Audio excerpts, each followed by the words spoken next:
The things that matter most happen right in our own backyard. Our neighbors, our schools, the places we go, and the people we know. And now there's one news outlet where our story is told. Delaware Live. Locally owned, community-based news. Free to every reader, because Delaware's future belongs to all of us. Quality journalism we can trust to help us take on the day. Delaware Live. Our state, our news, our home.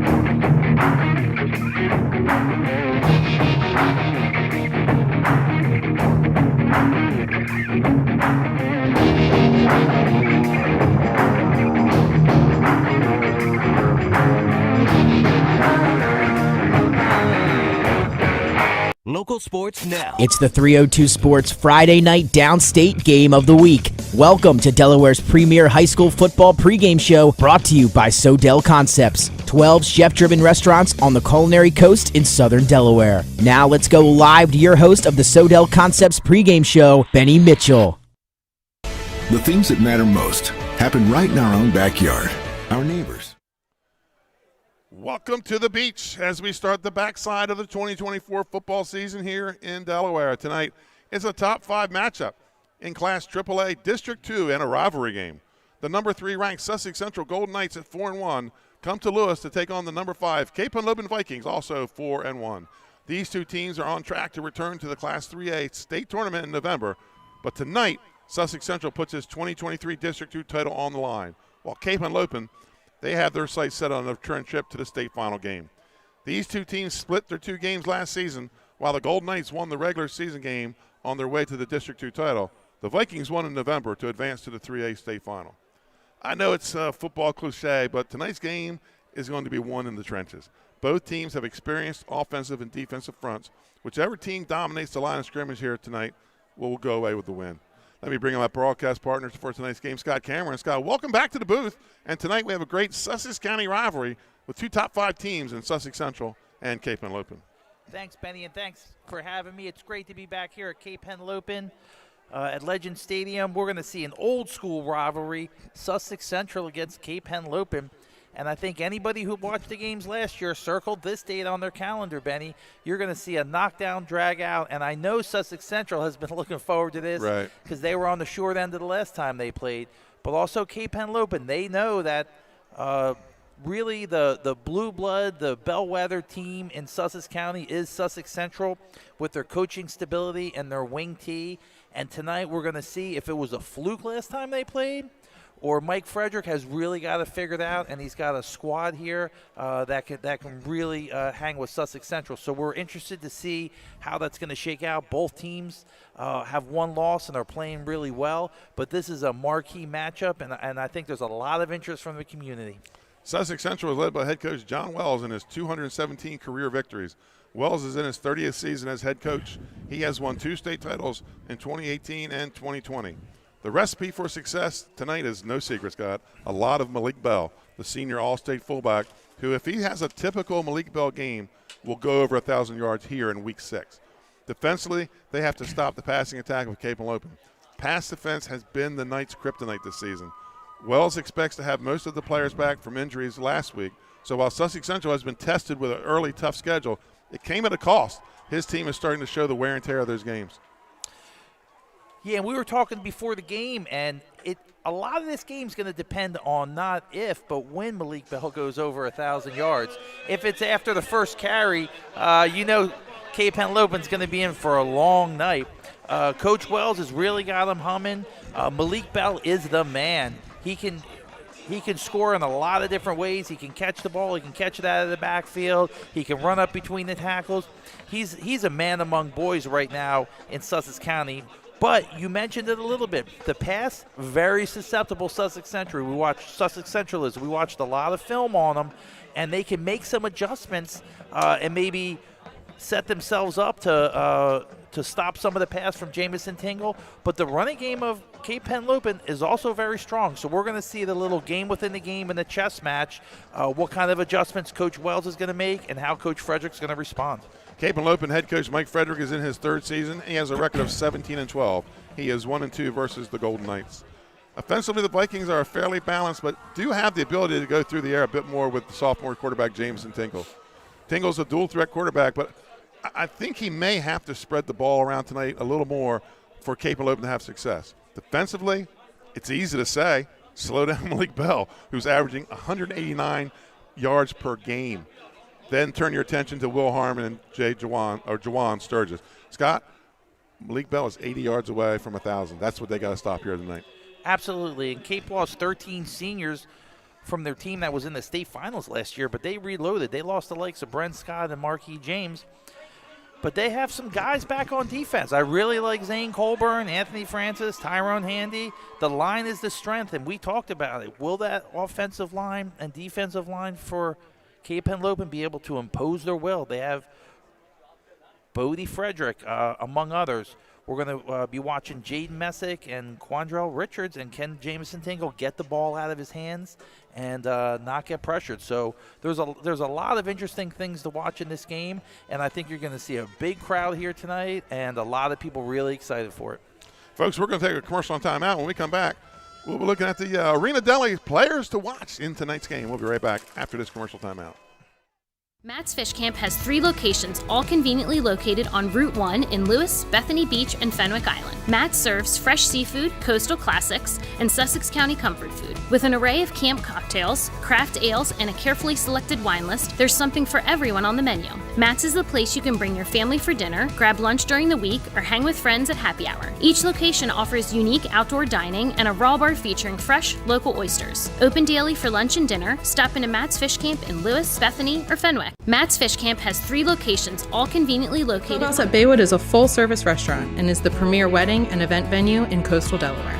The all-inclusive venue features breathtaking views, stunning indoor and outdoor spaces, custom menus, and a team of professionals to help you with any event. The restaurant features a chef-driven menu and is the perfect place to enjoy a night out with friends, dinner with your family, or a happy hour drink on the outdoor veranda overlooking the award-winning greens and gardens. Open 7 days a week year-round for lunch, dinner, and all your events. See you soon! The Clubhouse at Baywood is a full... Welcome back. Let's look at tonight's Arena's Deli's players to watch. Arena's Deli, 5 locations. The original in downtown Rehoboth Beach, Milford at the airport in Georgetown, Arena's Cafe in Lewis, and the newest Arena's Pub on Highway 1. So we're going to start with the Sussex Central Golden Knights, and it's got the 3 guys we're going to look at. We're going to start with number 44, Chet Furmanek.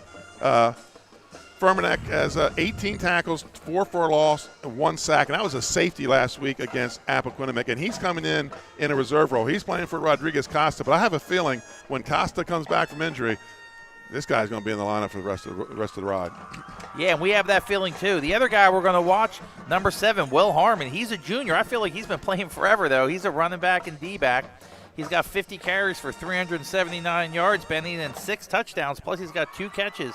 On the defense, he's all over the field. 17 tackles, 1 for a loss, and 1 interception. And Malik Bell, number 5, the senior all-state fullback, 108 carries, 920 yards, 13 touchdowns on the ground, 3 catches for 99 yards, and as Scott alluded to, he has a touchdown receiving this year. Malik Bell has just been a fun guy to watch. This is, I think, my 4th Sussex Central game, and Scott, he just like, you said it, he's a man among boys right now. Absolutely. Speaking of a man among boys, sophomore Jamison Tingle. He's a quarterback and defensive back. He's got 781 yards passing with 8 TDs, only 2 interceptions. He's a dual threat with 45 carries for 62 yards, and he's got 4 touchdowns on the ground. On the defense, he plays a stout defensive back. He's got 4 tackles and 2 interceptions, including some big ones throughout the season. He's going to be a treat to watch. Only a sophomore. Exciting things to come from him. And I think these next 2 guys, Scott, I think we got to watch them tonight because I think Sussex Central, to win this game tonight, is going to have to be able to run the ball some. They just cannot rely on Jamison Tingle and let Central pin their ears back. And the first one is Cordell Richards. He's a junior, running back, linebacker, 33 carries on offense with 184 yards, 2 touchdowns, 6 catches for 121 yards and a touchdown. Defensively, he leads the team in tackles with 23, 2 for a loss, and 3 sacks. Yeah, and the junior, Quadrell Richards, is a running back and linebacker. He's got 33 carries, 184 yards, 2 touchdowns. He's also a dual threat. He's got 6 catches for 121 yards and a TD. And he's a multi-use player. He's got 23 tackles, 2 for a loss, and 3 sacks. Richards is going to be an important player to watch in the game tonight. And finally, Jaden Messick, 50 carries, 255 yards, 5 touchdowns, 15 catches for 157 yards on a touchdown, and he has 2 tackles on defense. So Scott, obviously, they like to get the ball out to their running backs and get them in space and make plays. On the field is the Sussex Central Golden Knights band. We're about 15 minutes from kickoff. So, Scott, let's talk a little bit about our Power or our Super 7. In class single A, Indian River, they're number 1, Tatnall number 2, Polytech number 3, First State Military 4. How about this? Christiana High School, ranked number 5, looking to be a playoff team this year. Brandywine and St. Elizabeth.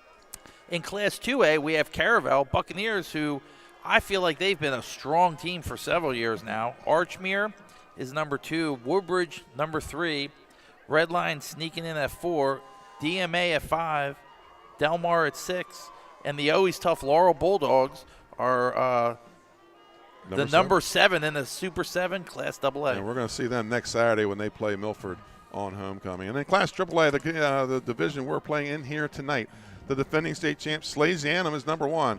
Appoquinimink 5-0, best start in school history. Sussex Central number 3, Middletown number 4. Cape Henlopen comes in at 5, Smyrna at 6, and St. Mark's at 7. And there's some games tonight that's could possibly change up some of these rankings.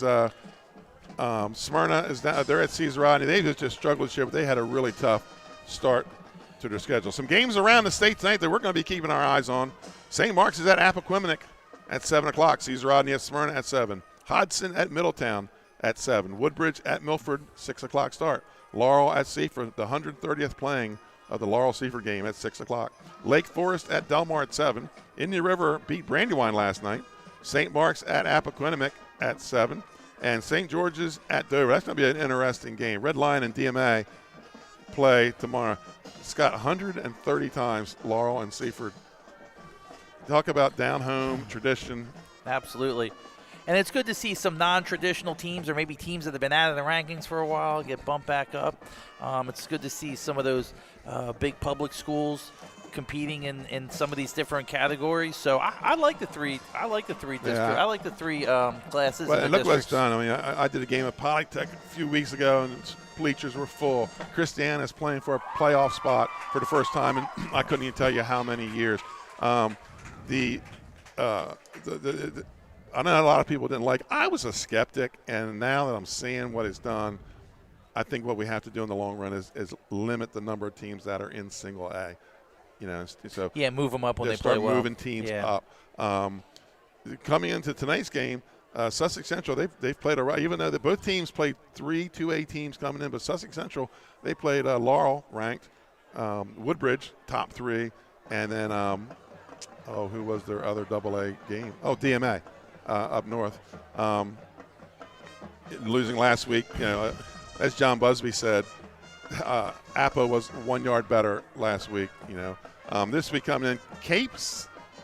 I think tonight I find out who they are. The loss to Hodgson leaves me scratching my head. You know, they lose to Hodgson that Saturday afternoon. Hodgson turns around, beats Cesar Rodney, and then Cape beats St. Mark. So I think to get a look at them live, and I think we're gonna find out a little bit more who Cape Henlopen is tonight. Yeah, and I think one of the things, you know, going back to say Polytech, for example. You got to love they got packed bleachers. I mean, it wasn't very long ago where they had a no-win season. That's right. And had to stop their season. Yeah, and they stopped their season and have players. So here they, you know, drop down a division and they start playing good. They get some interest back. And really it's about, you know, the health of sports. And you know, trust me, I hear people say, hey, you're watering down the title. The state title doesn't mean anything. But the more kids that can be involved in football, the more people in the community they could help. I think that's really what high school sports are all about. I agree. Folks, we're going to take a commercial time out. We're about 10 minutes away from kickoff. Sussex Central band on the field. We'll be back here in a couple minutes.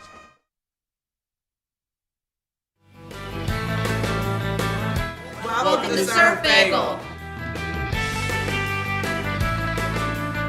Surf Bagel has served the community in Delaware for over 20 years, providing fresh, hot bagels, breakfast sandwiches, lunch sandwiches, wraps, salads, local coffee and smoothies, and our iconic merch. Welcome to Surf Bagel. We're stoked to serve you. Welcome to Surf Bagel!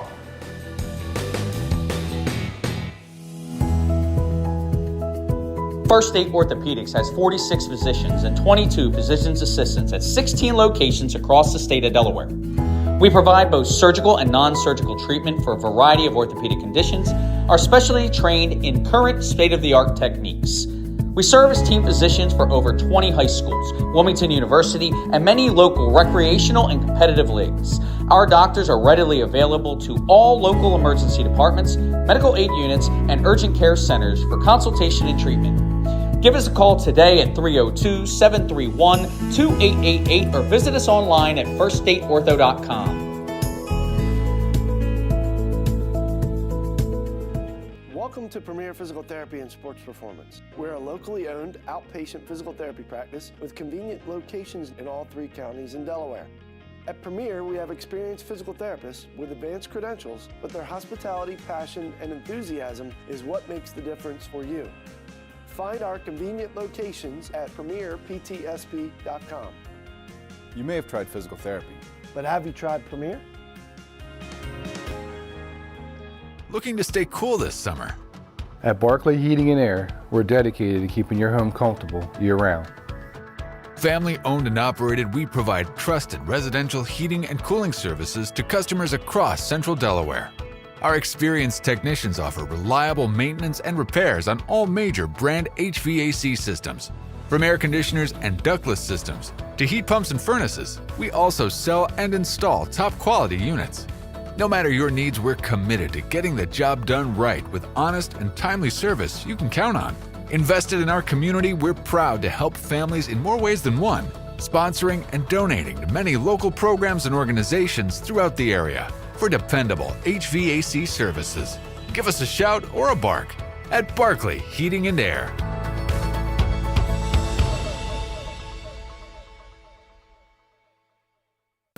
Looking to stay cool. Congratulations, Dover Federal, on 60 years in business in Delaware. You've been by our side since our doors opened. Thank you so much for giving me a call on so many years ago when I had no credit. You helped our business grow into what it is today. As a military family, thank you for supporting the financial needs of servicemen and their loved ones. Happy anniversary, Dover Federal Credit Union. Happy anniversary, Dover Federal. Thank you. Thank you.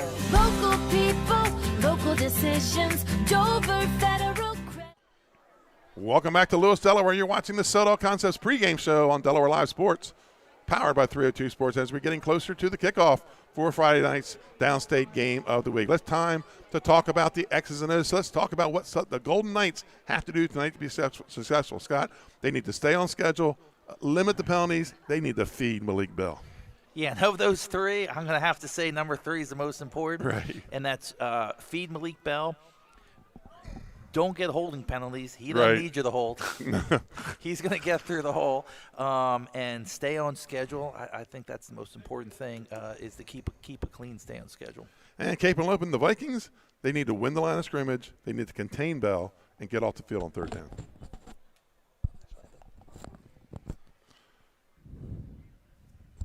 So, folks, we're going to step aside from the national anthem as the 2 teams are about to come on the field. We'll be right back after this commercial timeout. The things that matter most happen right in our own backyard. Our neighbors, our schools, the places we go, and the people we know. And now there's one news outlet where our story is told. Delaware Live. Locally owned, community-based news. Free to every reader, because Delaware's future belongs to all of us. Quality journalism we can trust to help us take on the day. Delaware Live. Our state, our news, our home. Well, welcome back. I guess we're not going to do the national anthem yet. One thing we have noticed, it is dark out there. There's got some banks of lights out here. They got some temporary lighting. They got some over there. They're about, 12 feet off the ground. That's got to be nice looking back for a pass. I would say the passing might be affected tonight, Penny. I mean, it's unusual to say that, but that corner, it's The visibility is not great. We'll see if that affects the game. Yeah, I would think if anything that's going to affect the home team here because Sussex Central doesn't throw the ball much. So 2 teams have come out of the locker rooms. Don't know if we're going to get the anthem first or if we're going to get the players coming out. I'm not sure. So here come the captains. Looks like they got the coin toss, the anthem, and the team running on the field all teed up at the same time. They're ready to go. They are queued up and ready to go. They are ready to play ball, Benny. Scott, can you see the numbers to do the captains? Looks like number 62 for Cape Henlopen. Number 1, number 44, Zane Colburn, and number 55. That's Frederick. That's Bodie, so that's Frederick. Messick, Ramsey, Colburn, and Frederick. Referee giving the teams the instructions. And that's Amari Jackson, number 1, Jaden Messick. I think there's a lot 23, Javian Wise. These pregame coin tosses have been taking a while here the last couple weeks, and I think there's a lot of let's knock off the nonsense type talk from the referees. Has there been a lot of nonsense? There's been a lot of nonsense. In certain games, not all over, but in certain. I will say it looks like Sussex Central won the toss. Cape Henlopen and Sussex Central usually have really hard-fought, clean. Yes, they do. Not a lot of penalty games. I think that says a lot about the coaching staff and the players. A lot of mutual respect between these teams, but don't kid yourself. They are here to win. Oh, they're going to hit. They're going to hit. Yeah. Folks, we're going to do our best with these Cape numbers. Not so much the jerseys and the colors as in it is dark on this side of the field.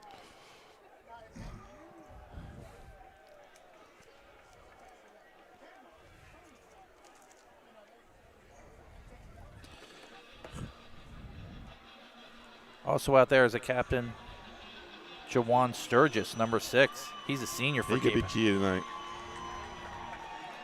He's a senior for Sussex Central. Fans are the bleachers are starting to fill in. Teams ready to make their appearance on the field. A little bit of gamesmanship. Who's going to go first? And Sussex Central, here come the Golden Knights. 4-1 on the season, the defending District 2 champions, and here come the Cape Henlopen Vikings. Both teams really hyped up for this game. This is a crosstown rivalry going way back to when I played. To when you played. They had football back then? They did. They did? They even had face masks. They even have face masks? Folks, here's the turf report. Playing condition, artificial turf, excellent condition, 66 degrees at kickoff with very little wind. So we're going to step aside. We're going to step aside for the national anthem. We'll be right back on the other side.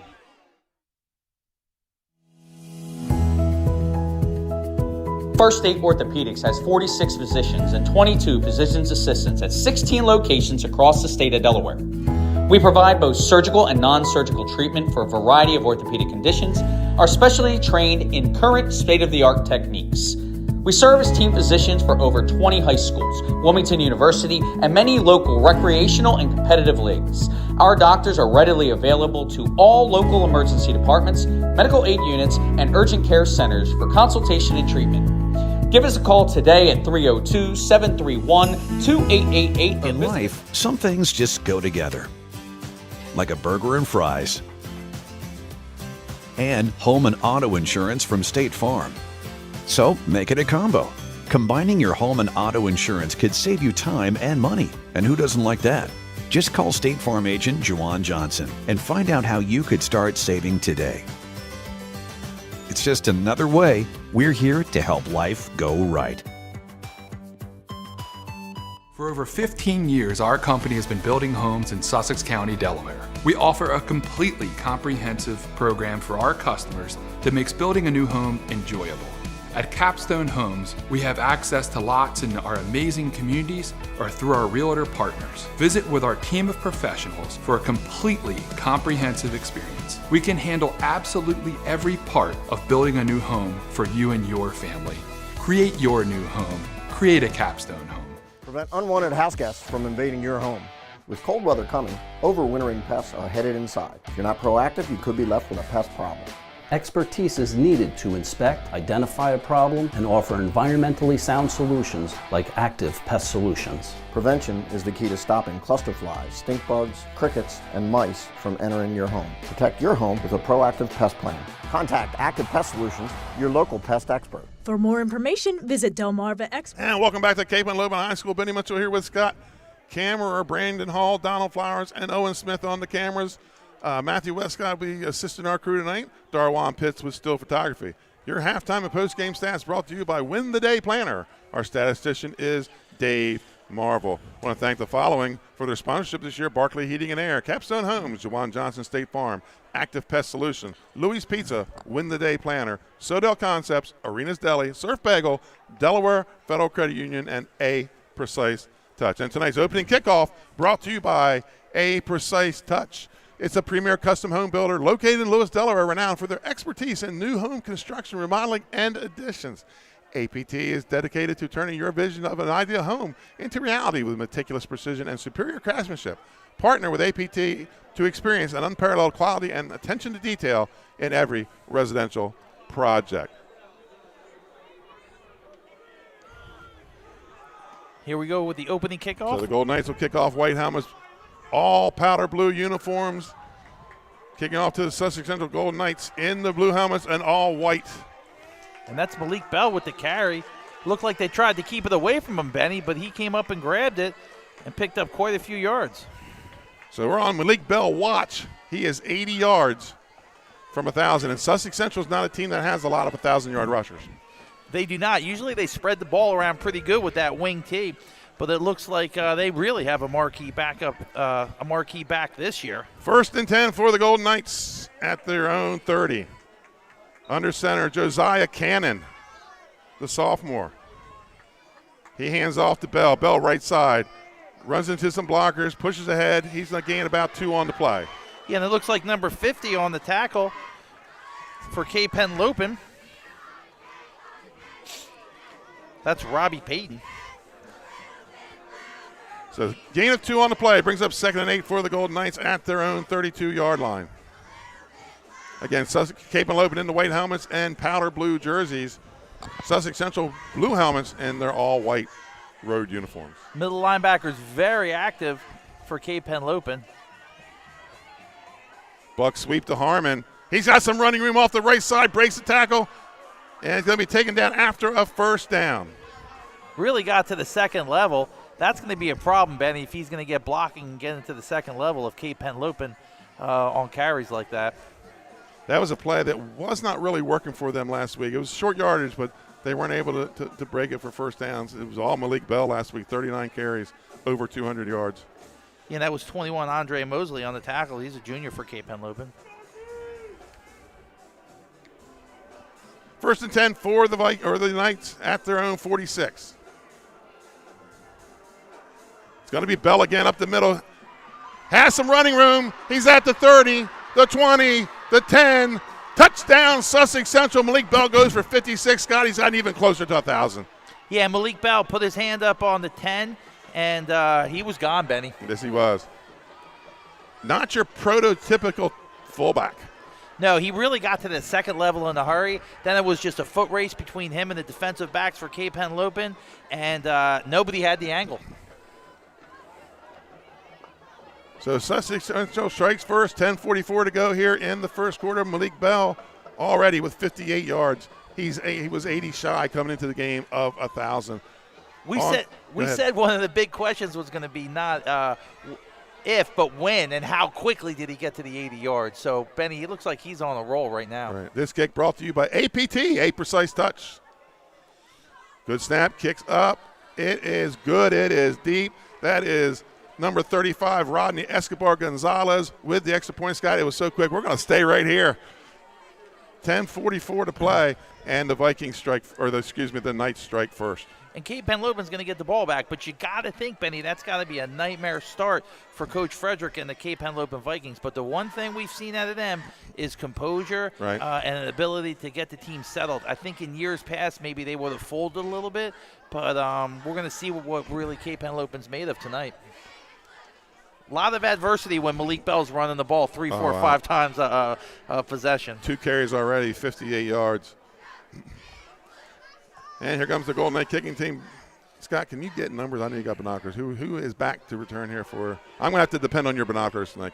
Well, if we're dependent on my eyesight, we're in deep trouble. All right, that's number 12 for Cape Henlopen. It's like 1 and 22 maybe. And 1. It's back deep, Jaden Messick. Yep, and 22 and 1. Osmir Batson. Yeah. He's a sophomore for Cape Henlopen. He's on the near side. And going to kick it, and this one's going to go through the end zone. What a weapon. That's a weapon, Scott.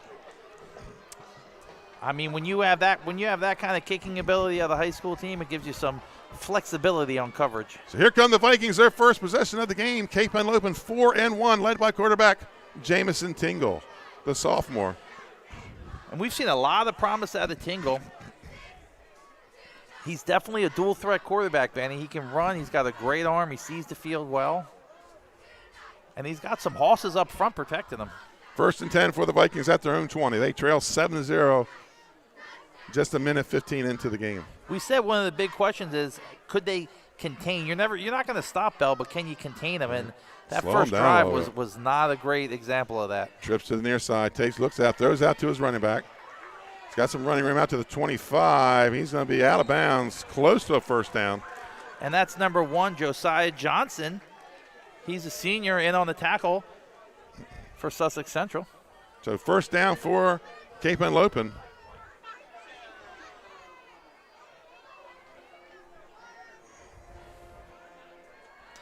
And I think Cape Henlopen, if they're going to respond, it's with a nice, long, controlled drive here. There's a lot of time left. You don't need to overreact, but you need to put together a good drive. Trips to the far side this time. Hand off to 24. That's Cordell Richards. He's going to pick up about 6 on the play. And that's bring up second down. 12 for Sussex Central on the tackle. Nazir Jones, he's a sophomore. And Furmanek is down. Yeah, that's 44. Furmanek is down. They're calling for the trainer from the side. Looks like lower extremity. Lower extremity, yeah. Cape Henlopen will come over and. Not a guy they want to lose because he's already replacing. Looks like the cramp position maybe. That's early for a cramp, but hey, sometimes when you're excited you get a good warm up and a lot of things going on. The cramp position's always better to see than some of the alternatives. So. Yeah, she lifted that leg up right away. So looks like the young man's up. Oh, roll that out and get ready. He'll be back in. But that's not a guy they can afford to. He's already playing for Rodriguez Costa, Joaquin Rodriguez Costa, who's out for a few weeks. And Costa's really a versatile player for them. We've seen him do a lot. Catch passes. He's a good pass rusher. Pick up a 7 on the play. Is going to bring up a 2nd down and 3. So 2nd down and 3. 2 receivers to the far side. And it's going to be a handoff to Batson. And he's got the first down. So 3 plays, 2 first downs for the Vikings. So here we got Central coming out, scoring quick, and Cape chewing up some clock on offense. Yeah, and that's Sturgis, Jawan Sturgis. He's a senior for Cape Henlopen, number 6 on the tackle. And this is exactly the kind of drive, Benny, that you really want to see out of Cape Henlopen if you're a Sturgis leads the Knights in tackles. Trips to the far side, 1 receiver to the lone side. Tingle in the shotgun with a running back to his left.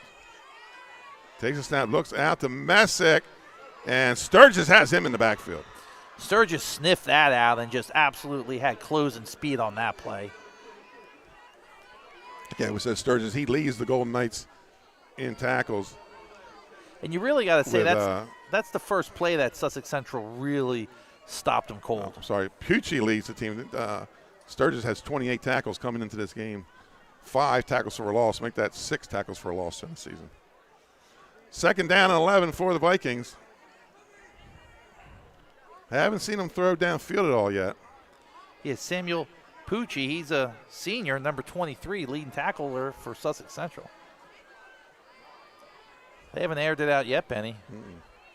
We're going to get a penalty on the Vikings. A little bit of movement on the left side of the wing. Sometimes the snap count, it's hard to remember. Well, it looks like they're trying to draw. Yeah. The Sussex Central offsides. So 5-yard mark off. That's going to make it a 2nd and 16. We talked about it in the pregame. Sussex Central very disciplined. They were going to have to stay away from penalties. So far, it's Cape Henlopen with the first penalty of the game. First penalty of the game. Brings up a 2nd and 16 at their own 34-yard line. 2 receivers come out here to the near side, 1 to the far side, with Tingle in the shotgun. Tingle takes the shotgun snap. Inside handoff to Messick.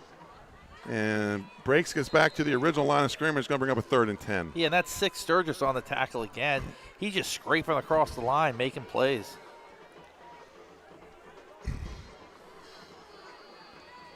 A little bit of read option here with some passes out into the flare so far for Cape Henlopen. Nothing big, not thrown downfield yet, but now they're facing a 3rd and 9. So they may have to air it out here. 2 things you got to do to defend the pass. You got to have coverage or pressure. Most teams can't do both, so let's see if the Golden Knights bring some pressure here on 3rd and 9. And we talked about it a little bit. Sussex Central has been susceptible to the pass. So far, Cape Henlopen has not tried to exploit it, but this might be the first downfield pass we see. In a bit of a tight formation, but he is going to drop back. Under some pressure, runs it up the middle, and he's going to be close to the first down. He's going to get the first down as he gets out of bounds. 1st and 10 for the Vikings. Yeah, number 20, Elijah Pucci, he's a sophomore. He ran him out of bounds right at the first down marker. So the Vikings get into plus territory here with 7:43 to play in the first quarter.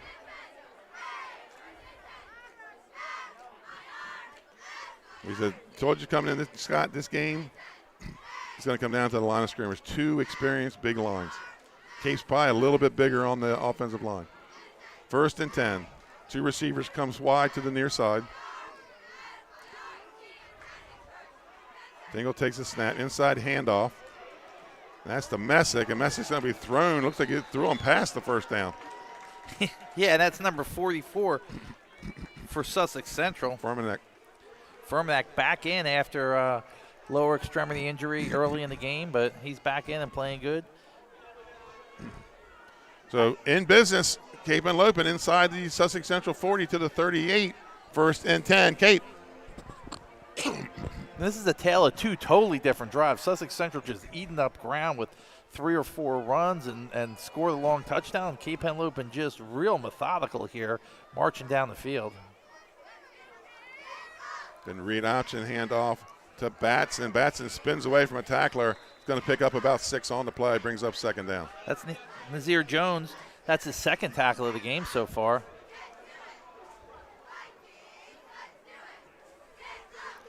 Cape Henlopen very calm, very disciplined. Yeah. Gain of 6 brings up 2nd and 4. Ball at the 31. Sussex Central got their hands on their hips a little bit already. It's been a long drive. Halfway through the first quarter. This is the best way to keep the ball out of Bell's hands. You're also, right. This is how you silence the Bell. This is how you slow him down. Looking to 3rd downfield, under pressure, flushed out of the pocket, throws a wobbly pass out of bounds, incomplete, brings up 3rd down. Yeah, it's number 8, Victor Perez, with the pressure, forced Tingle to throw it a little sooner than he wanted to. He threw it deep into the night, into the far corner here. Into the dark corner. Into the dark, yeah. That brings up 3rd and 4 for the Vikings.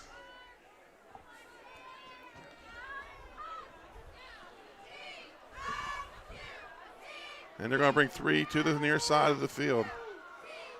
This is their third. To the right of Tingle. This is their third down. And he keeps it this time on the read option, and he's going to have to go down, live to play another day. There was a whole bunch of Golden Knights there ready to make a tackle. Yeah, and that was number 23, Samuel Pucci. He's the senior. He was right there on the play. So we'll see what they're going to do here, Benny. No gain on the play. Brings up 4th down. I would think this plus territory, you're going to go for it here. I thought for a second he went down because he was trying to center for the field goal, but then that's a long field goal. Under 6 minutes to play here in the first quarter. Cape Henlopen going for it on 4th and 4. Big 4th down early in the game. 5:40 left in the first quarter. Takes a snap, looks to his left, throws. Great. And complete to number 3, Amari Jackson. And not a great throw, but a really excellent catch. Number 3, Bradley Chavez, a senior on the coverage for Sussex Central. So 1st and 10 for Cape Henlopen. Ball at the 23, 22. And they bring 2 receivers to the near side. Tight end on the left. Yeah, great catch by Amari Jackson. Hand off to Batson. He's got some running room in the middle. Gets it down to about the 15, so they're in the red zone. It's going to bring up 2nd down. Tackle by 21, Jace Troxler, his first tackle of the night. Really great conversion on 4th down, and Cape Henlopen looking really good on this drive. Taking a lot of time off the clock, Benny. 2nd and 3 here for the Vikings. Deuces to both sides. Sussex Central a little confused on the formation. And it's going to be a handoff again. This one met at the line of scrimmage by Pucci. Great play by 23, Samuel Pucci. He just really shot the gap and got into the backfield. It was Richards on the carry. Loss on the play. Brings up 3rd down and 4. Yeah, Central hasn't shown any real run blitzes yet up until right there. I felt like Pucci really just shot the gap because there was some confusion on what was going on. So rather make the tackle in the backfield and see what develops. It's going to bring up a 3rd and 4. Ball at the 16 or at the 15-yard line. Cape Henlopen's first drive of the game. 3:58 to play here in the first quarter. Sussex Central leads 7-0. And there's some confusion, looks like, coming out of the Cape huddle. And they're going to have to take a timeout. Scott, we're going to take one with them. Your score with 3:46 to play in the first quarter. Sussex Central 7, Cape Henlopen 0. The Vikings are driving. I would always pass by Ferris on Kirkwood Highway, so I knew that they existed. We stopped in the showroom. We just clicked, like from day one. They did a total kitchen renovation for us. Ferris was so organized. They were on top of everything from day one. Always here when they said they would be, always on time, kept to the schedule. The level of comfort speaking to everyone that works at Ferris, they were just super friendly, easy to talk to. It was like they were friends, not, people coming to work on our kitchen. The room is totally transformed from what it used to look like. To have all this seating now and the big table, the bench seats, it's great. I love coming home and just walking through the laundry room into the kitchen every day. It was just a great experience. We loved her. And we're back to Cape Henlopen High School coming off the Vikings timeout. They face a 3rd and call it 4 here from the 15, maybe a 3. It's their 4th 3rd down of the drive, so they're taking advantage of all their downs. Had a 4th down conversion on the last one. And that's a handoff up the middle to 22. Asmir Batson, he picks up about 2 on the play. It's going to bring up a 4th and short. That's number 8 on the tackle, Victor Perez for Sussex Central. His 2nd. He's also got a hurry on Jamison Tingle on the drive. 4th and 1 here for the Cape Henlopen Vikings. See capacity crowd on the Cape side, not bad on the Central side. 2 very active student sections too. So we're going to split 2 to the far side, and that's Jackson in the slot. He caught the last 4th down pass. Hand it off to Richards, and he's close to a first down. It looks like he's going to get it. Yeah, and that's Sturgis on the tackle. He just didn't quite get enough penetration to trip him up before the line of scrimmage. And Cape Henlopen looks like they're going to pick up a first down. Depending on the spot, right? All right. And we're going to get a measurement. That must not have been a crazy generous spot because it looked like at the... Well, with the referee on the far side where he went and stepped would have been a first down.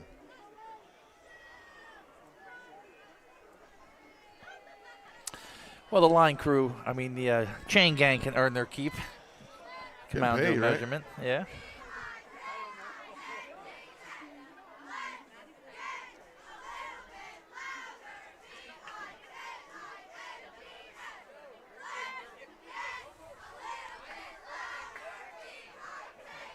Must be using the index card test.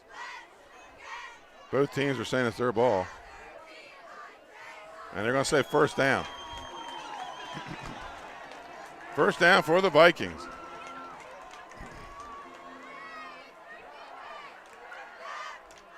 Yeah, it's rare where both teams point. Right. You don't see that a lot. And they're all right there. Yeah, they're all right there. So it must have been really, really close. First and 10 for Cape Henlopen. Ball at the 12-yard line. Cape Henlopen trying to convert on this 80-yard drive so far.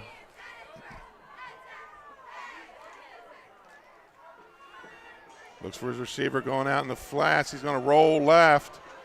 Throw, and he's going to throw it away. Incomplete pass. Again, Sturgis with the pressure on Tingle. And Nazir Jones was in there on the pressure too. Tingle really didn't have a choice. He had to get rid of it and wisely out of the pocket. It looked like he had one receiver in mind, and that was number 1, Jaden Messick. Could not convert. So that brings up a 2nd and 10 from the 12. Say, Tingle has been very poised and composed this entire drive.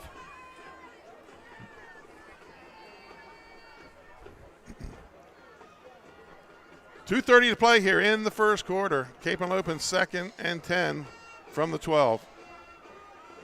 Spreading the formation. 2 receivers to the right, 1 to the left. And it's going to be a handoff to Richards. Jump cuts through the hole, picks up a few. That's 75 on the tackle for Sussex Central. James McLean, he's a junior. His first tackle of the night. Gain of 3 on the play. Ball at the 9, 3rd and 7.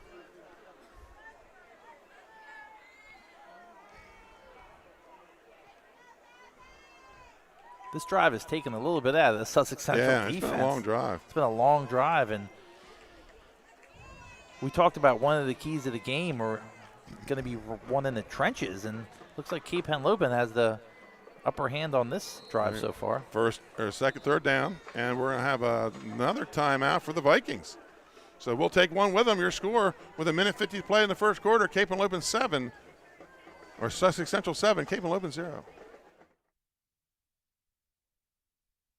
Union. Congratulations, Dover Federal, on 60 years in business in Delaware. You've been by our side since our doors opened. Thank you so much for giving me a call on so many years ago when I had no credit. You helped our business grow into what it is today. As a military family, thank you for supporting the financial needs of servicemen and their loved ones. Happy anniversary, Dover Federal Credit Union. Happy anniversary, Dover Federal. Thank you. Thank you. Local people, local decisions, Dover Federal Credit Union. So welcome back. Coming off a second Cape Henlopen timeout during this drive. Scott, I guess when you get this close, you make sure you get in. You want to make sure you get 3 timeouts, so let's make sure we get in. And to be honest, the longer you keep Bell off the field on offense, the better it is anyway. That's right. So they're in no rush. 3rd and 7 for Cape Henlopen. And going to read option, throw out into the flats. And that's, I believe, Richards. Touchdown for Cape Henlopen. Richard got the corner, scored easily for Cape Henlopen. Looks like Coach Frederick made the most of his timeout. Yep. Drawing up that play.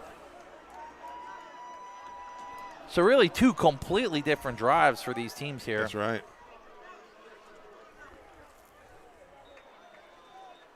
This kick brought to you by APT, A Precise Touch.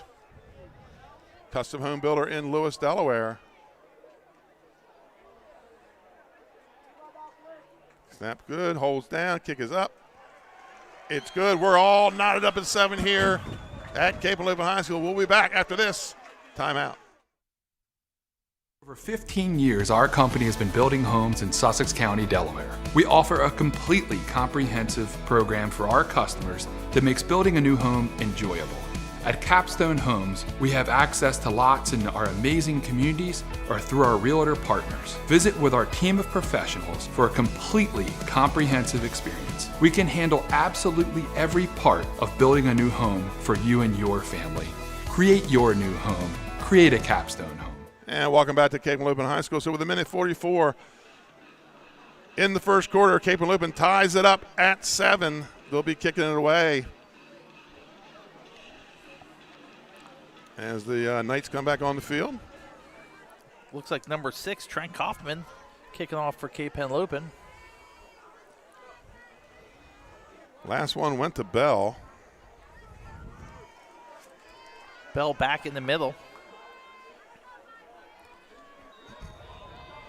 Number 14, Hayden Muhammad. And 7, Will Harmon. And looks like they're going to try an onside kick. Oh, no! Taken by number 2, Isaiah Wooders. And he's going to take it to the house, Scott. Touchdown, Sussex Central. What a play by Sussex Central. He read that hop because the Vikings had to wait to make sure it went 10 yards. He played that as beautiful as you could, and you hardly ever see that, though. No.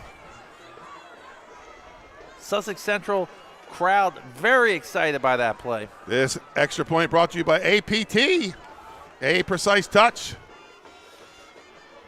You remember the name Sammer and Sam, right? Kicker for Sussex Central. He is one of the owners of APT. That's why we have him sponsoring the kicks. Love it. 2 lightning fast scores by Sussex Central.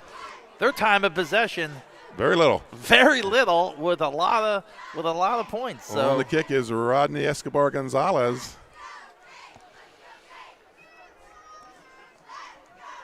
That's blocked. That's blocked. It's going to remain 13-7. Looks like someone on the interior line got their hand on that. So 13-7 here with 1:37 to play in the first quarter. Like you said, Scott, Sussex Central's only had 3 offensive plays. They lead 13-7. Yeah, and you got to think that's a huge risk for Cape Henlopen, the onside kick there. I mean, I guess they wanted to keep the ball away from Sussex Central. Don't kick at the Wooters either. Yeah, I guess we're going to have to remember that one. Don't kick it to him. I was thinking maybe a pooch kick or a squib or something. Well, Sussex Central must have had that in their mind because you have Wooters, a defensive back, playing up on the front line on the kickoff. They could have had their hands team on there. Right.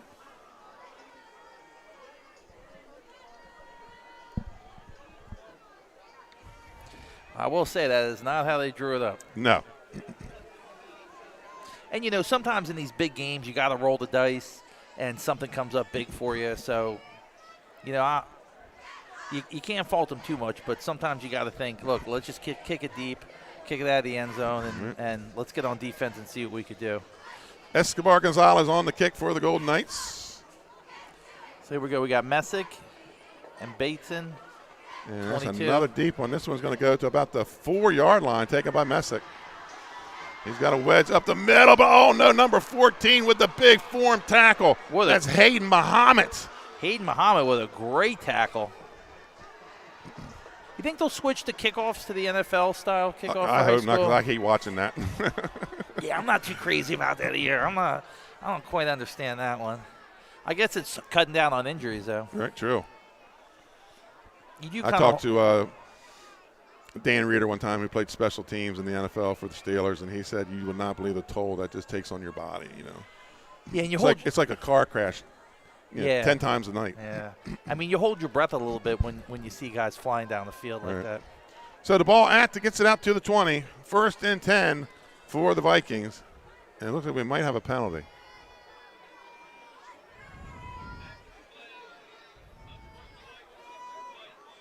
So unsportsmanlike on Sussex Central. It's going to move it out to the 35. 1st and 10, Cape Henlopen. The crowd booing that call, which is always hilarious when they boo that sportsmanlike call. Yeah, nobody knows what really happened. Yeah, exactly. I'm going to say maybe taunting. This is probably something was said. Yeah. 1st and 10 for the Vikings. So let's see quickly if Sussex Central makes any adjustments, Scott. They really haven't had time. They just came off, the defense just came off the field. Yeah, we have a minute 31 left in the first quarter. 13-7, Sussex Central up. Sussex Central making the most of their less than 2 minutes of possession time.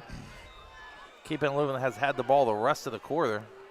1st and 10 for the Vikings. Trips to the far side. Option, turns, spins, and going to be pulled down from behind by Perez. Victor Perez with his 3rd tackle of the night. You know, usually it's Sussex Central with the long, methodical drives and grinding people down. And gain of 3 there. Yeah. So we had the unsportsmanlike, Scott, but then Bodie Frederick helped Vermanek put his shirt back on his shoulder pads after the play. So I guess whatever happened, we were over it. We've moved on. We've moved on, We've yes. moved on to the next. 2nd and 7 for the Vikings. Ball at their own 37. And we've 38. seen Coach Wells slow it down on offense. We've also seen him really speed it up and go no huddle. So they're capable of doing a lot of different things. 2-by-2 on the edges. Takes a snap, drops back. Looks to his left, under some pressure, throws downfield. That's caught. And I believe that was 22. That's 12. Or No, 14. 14. That's 14 for Cape Henlopen. Micah Jackson. And Tingle got out there outside the pocket, and he saw Jackson streaking over, and he just pointed and said, hey, go long. So 1st down for Cape Henlopen. And that's really some of the stuff that Tingle can do that really gets people excited, Benny. I mean, that's, not a whole lot going on. He got outside the pocket and really hit him and hit number 14 in stride. Beautiful play. Yeah, it looks like the Vikings are going to let the clock run out here at the end of the first quarter. Your score at the end of one quarter, the Sussex Central Golden Knights 13, the Cape Henlopen Vikings 7. We'll be back after this commercial timeout.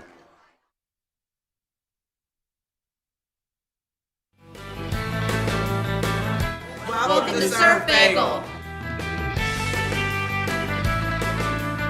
Surf Bagel has served the community in Delaware for over 20 years, providing fresh, hot bagels, breakfast sandwiches, lunch sandwiches, wraps, salads, local coffee and smoothies, and our iconic merch. Welcome to Surf Bagel. We're stoked to serve you. Welcome to Surf Bagel.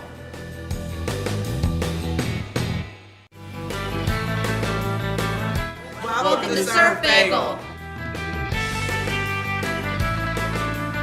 Surf Bagel has served the community in Delaware for over 20 years, providing fresh. And welcome back to Cape Henlopen High School. Here's some scores from your Surf Bagel out-of-town scoreboard. Appoquinimink leads St. Mark 7-0, and Hodgson leads Middletown 7-0. Maybe they're the real deal. Yeah. Lost to Cesar Rodney last week after upsetting Cape Henlopen.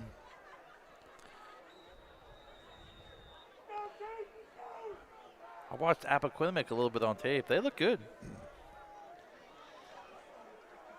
So 1st and 10 for the Vikings. Ball at the Sussex Central 40. First play of the second quarter.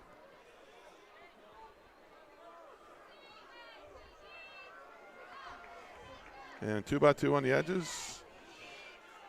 Option takes it back up the middle and is hit. Maybe going to push forward for a yard. That was number 12 on the tackle, Nazir Jones. Nazir Jones, that's his 3rd tackle of the night. He's only a sophomore for Sussex Central. Gain of 1 on the play, 2nd and 9.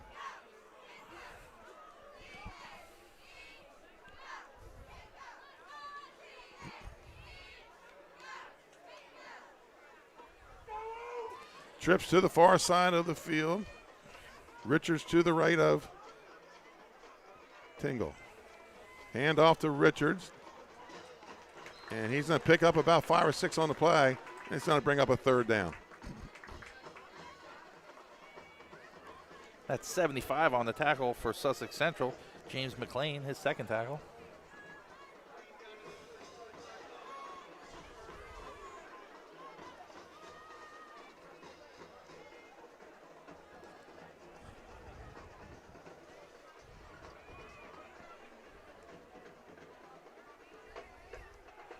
Been really impressed by the pace of Sussex, Cape Henlopen tonight. 3rd and 3 for the Vikings.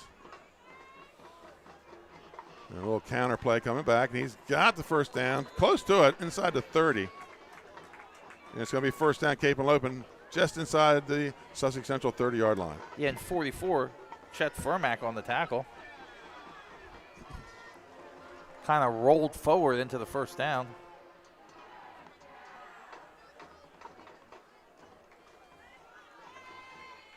Furmack having a very active game.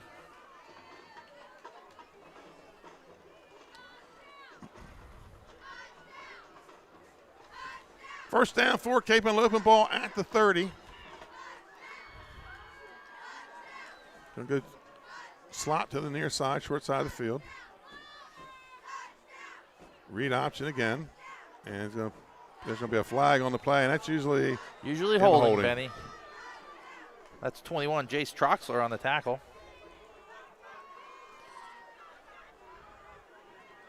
When there's a hold at the point of attack and that back judge throws that, it's tough to hide there. Yeah.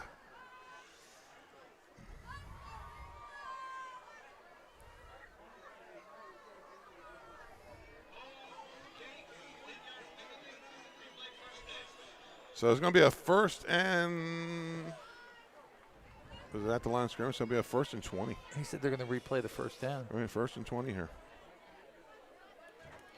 From the 40. So the first big penalty against the Vikings. Let's see if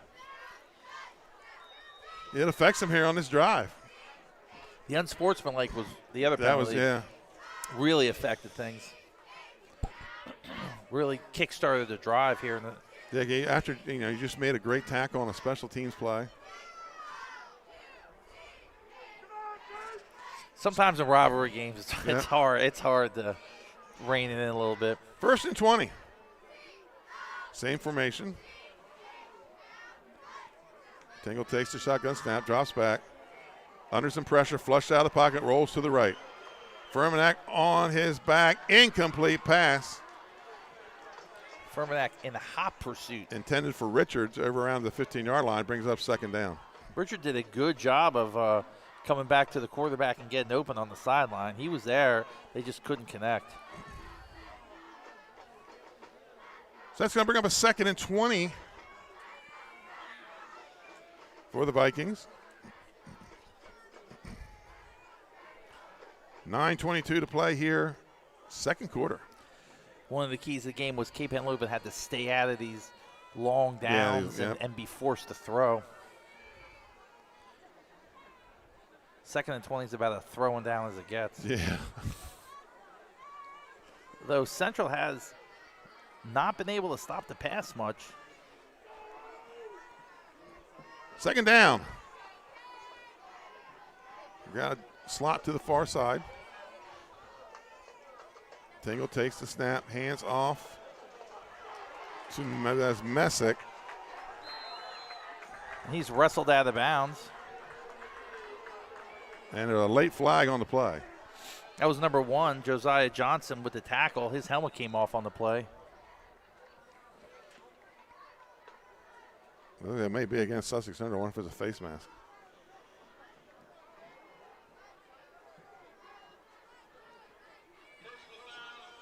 Horse collar. So 2nd 15-yard penalty here on this drive. Those are those drive extending penalties. Coaches hate to see them. Usually in film, you scrunch down in your chair if you're the guy. It's going to be enough for Cape Henlopen 1st down. So 30 yards and penalties in this drive. Sussex Central avoiding penalties up until this drive. Right. Cape Henlopen taking advantage of it, just eating up the clock. So approaching 9 minutes to play here. And they go trips to the far side. Batson to the right of Tingle in the shotgun. Tingle takes a snap, hand off to Batson. He's hit in the backfield but moves forward. And then Furmanek and Perez bring him back down. So no gain on the play, brings up second down.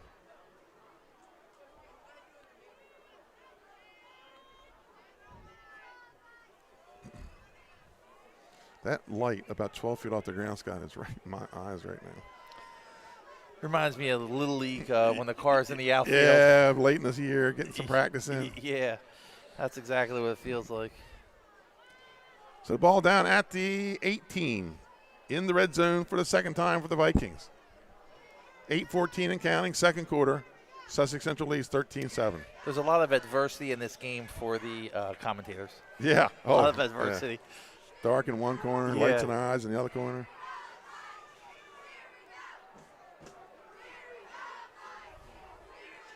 Tingle takes the snap, drops back, under some pressure. He is sacked. That's number Harmon. 7. Yeah, Harmon. And number 12, that's Nazir Jones. That's his third play of the drive. So the Knights dial up a blitz. And that's going to bring down a third and about 20. Third and 20. Ball back on the 28-yard line. Third and long here for the Vikings.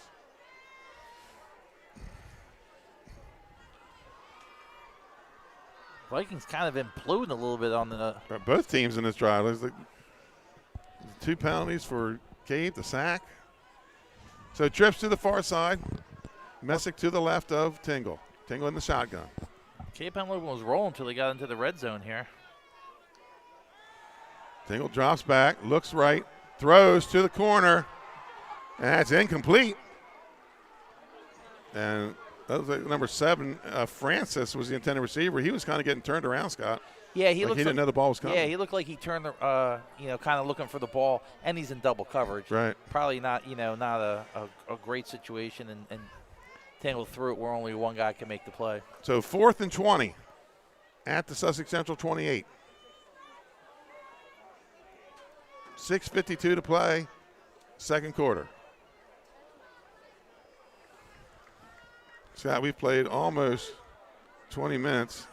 And Sussex Central's run 3 plays but has the lead. It's a strange one. Tingle takes a snap, drops back, throws to the corner, and that's going to be incomplete. Turnover on down, Sussex Central ball.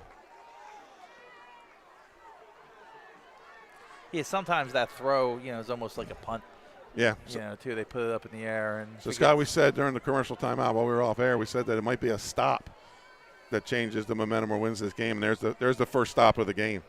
And that's a big stop by Sussex Central. And really that came on the sack and the penalty really is what did it there. Right. Yes, Central two 15-yard penalties in that drive. So here we go, 1st and 10. Sussex Central, their own 28. And Josiah Cannon, the backup quarterback. Chavez injured last week. I will say Bell's got to be well rested. Good, because he's getting the toss. He's got some running room off the left side, runs past Colburn, puts his head down, goes out of bounds, first down, and I believe he just went over 1,000 yards. Let's see where they mark it. No, maybe not. So a gain of 14 on the play. Scott, he's 8 yards away from 1,000. On a team that rarely has an 1,000-yard rusher, and he's a fullback. He's not a typical fullback, no. though, I'll say that. No. 1st and 10, Sussex Central ball at their own 43. Yeah, we've enjoyed watching him over the years. He's done an incredible job. And it's going to be this time Sturgis on the buck sweep, gets it across the plus territory. That's going to bring up second down. Colburn on the tackle. Bell a little slow to get up. Sturgis, sorry. Yeah, he's going to check it. He's been playing on a bad ankle, Coach Wells told me last week. You might see Pucci come in or Muhammad, give them some rest because they're going to need them on defense. 2nd and 2 for Sussex Central.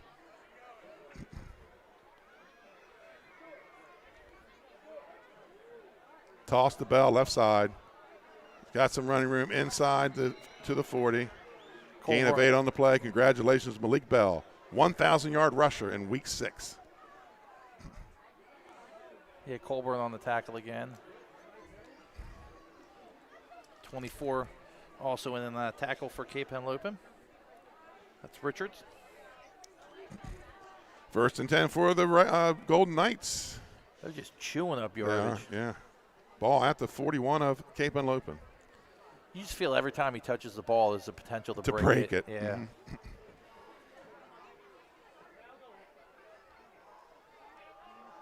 Harmon this time. Buck sweep to the right side. He's going to pick up a chunk.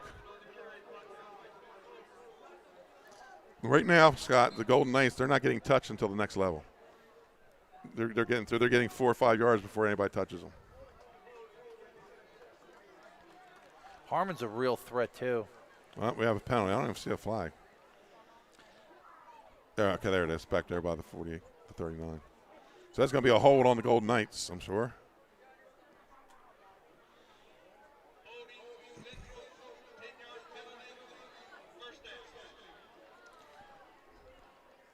So that's going to bring up a 1st down and 20.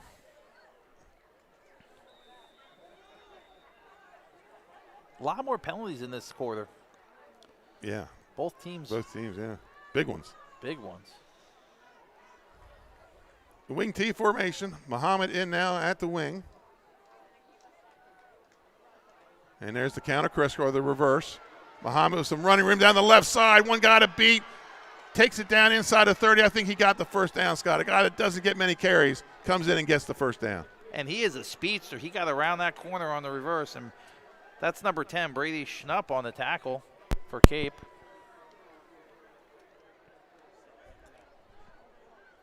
They have a plethora of choices running back here.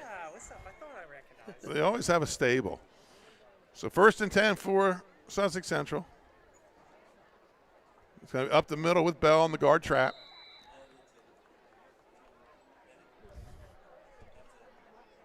As we said, Malik Bell, 1,000-yard rusher. Our statistician Dave Marlowe said there officially went over 1,000. That's 50 Robert Payton. That's his 3rd tackle of the night. And if our official statistician says it's true, it's got to be true. It's true. That's right. Dave Marlowe, our longtime statistician here. Pick up a 3 on the play. 2nd and 7 for the Golden Knights. Under 4:20 to play. Clock running. Toss the Bell left side. Puts his head down and goes out of bounds. Near the down marker, but I think he's going to be short. Yeah, he's definitely short. Good job on the gang tackle. Tyrone Handy in on that for Cape Henlopen. And I thought Bell was going to get the corner, but he got stopped cold. It's like the old Tubby Raymond ball, run to the short side of the field. I never understood that. I guess one less guy on that side. Maybe. 3rd and 3.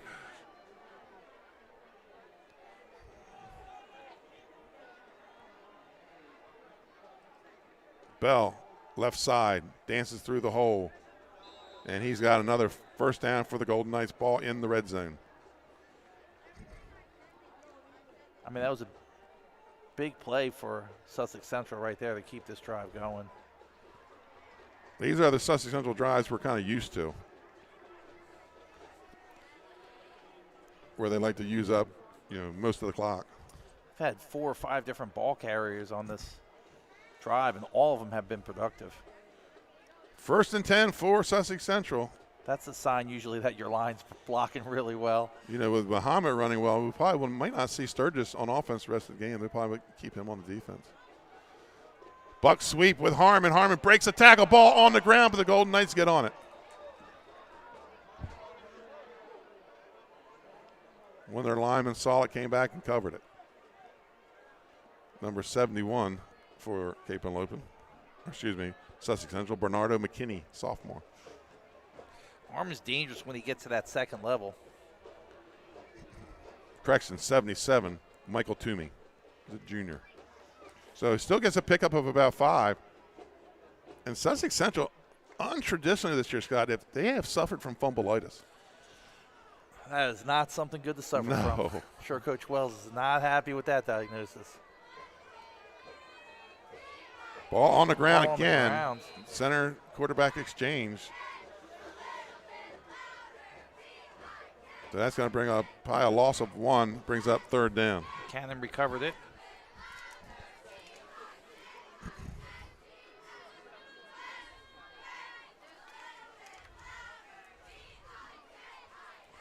Looks like John Wells might be waiting to take a timeout here. Probably not a bad time. He's going to let the clock run down a little bit. He didn't want to score too fast like he's been doing. Yeah, nobody wants to see that happen. I mean, this is a huge drive, and he'd love to go in. Up 2 scores, sure. Up 2 scores. I mean, that's a huge difference, especially with the way his offense has been playing and his special teams. I mean, you said it, like that stop was absolutely There's huge. going to take a timeout with 2:01 to play here in the first half. Scott, we're going to go ahead and take one with him. We'll be right back on the other side. One in Lewis, Bethany Beach, and Fenwick Island. Matt's serves fresh seafood, coastal classics, and Sussex County comfort food. With an array of camp cocktails, craft ales, and a carefully selected wine list, there's something for everyone on the menu. Matt's is the place you can bring your family for dinner, grab lunch during the week, or hang with friends at happy hour. Each location offers unique outdoor dining and a raw bar featuring fresh, local oysters. Open daily for lunch and dinner. Stop into Matt's Fish Camp in Lewis, Bethany, or Fenwick. Welcome back to the beach. We're in Lewis, Delaware, in Legends Stadium. The Cape Henlopen Vikings and the Sussex Central Golden Knights. Used to be the Route 9 rivalry, but they moved Sussex Central down the Patriots Way Road, or Patriots Way. That just doesn't roll off the tongue as well. Nah, it's just got to be a rivalry. The only 2 3A schools in the county. Most of the schools down here are 1A or 2A. 2:01 left to play here in the first half. Sussex Central leads 13-7. They have the ball, 3rd and looks like 7. And it had been a one-sided rivalry for quite a while. Right. But as of late, it looks like, it's evening out a little bit. Sturgis back in the game at the right halfback. And he's going to get the call, buck sweep left side. He's got a blocker in front of him, pushes his way to inside the 5. 1st and goal for the Golden Knights. So whenever got some treatment on that ankle, Scott, and runs him right down inside the 5. He was shifty, and he also put his shoulder down and ran over a guy. So ran over his own guy. Yeah, you saw a little bit of everything from Sturgis on that. And number 10, Brady Schnupp on the tackle. Ball at the 3. 1st and goal for Sussex Central. Under 2 minutes to play here in the first half. And they go to the wishbone, their power offense. And that's going to be a handoff to number 7, Will Harmon. And touchdown, Sussex Central. Just a great push by the offensive line. And I think I saw a flag going there. Maybe not. Maybe it was the ball. No, it was the ball. So Sussex Central will go for 2 here, chase the points they missed on the blocked extra point.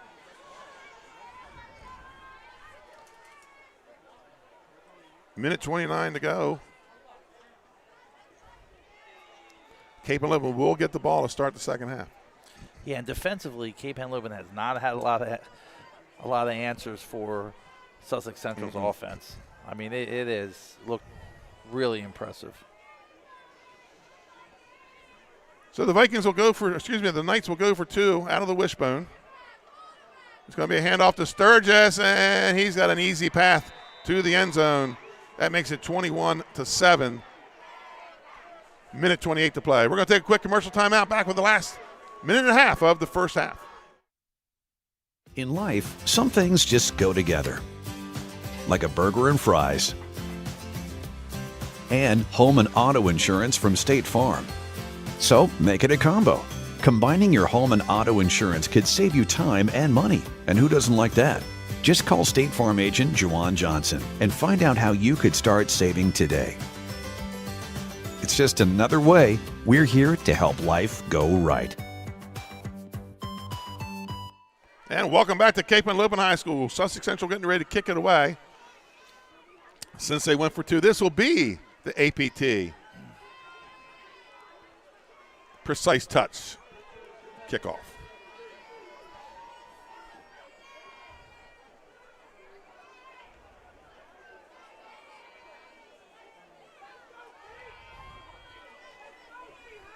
Yeah, that's Jaden Messick back again.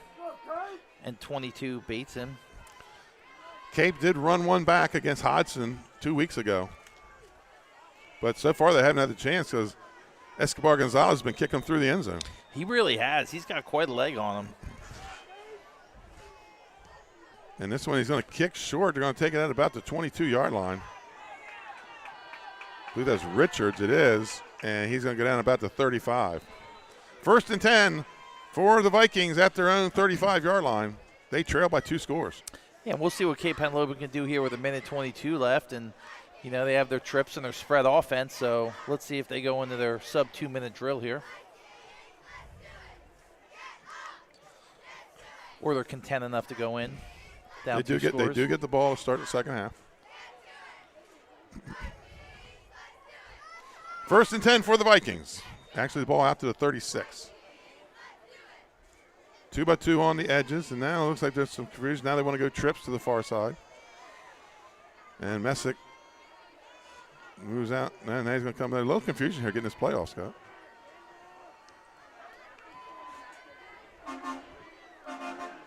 Tingle rolls right, throws, incomplete. It's going to bring up a 2nd down. Pressure there by number 12, Jones. I don't think they really quite got the look that they were going for there. I mean, they had trips. He rolled to that side. I'm not sure what happened on that.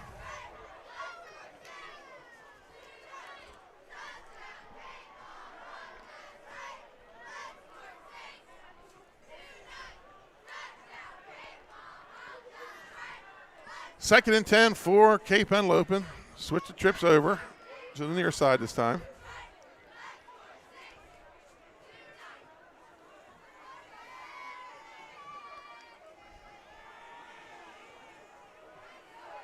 And under some pressure, rolls to the right. Pucci right on him. And he's going to take him out of bounds. And that might be a sack. Sussex Central has really gotten good pressure, mostly in the second quarter, and really nowhere for Tingle to go. He tried to scramble, but. So that makes it no gain on the play. Brings up 3rd and 10. Lucky to get back to the line of scrimmage on that one, Benny. He was. Pucci was kind of like stalking him there, it looked like. Yeah, really nowhere to go on that play. So that's going to bring up 3rd and 10.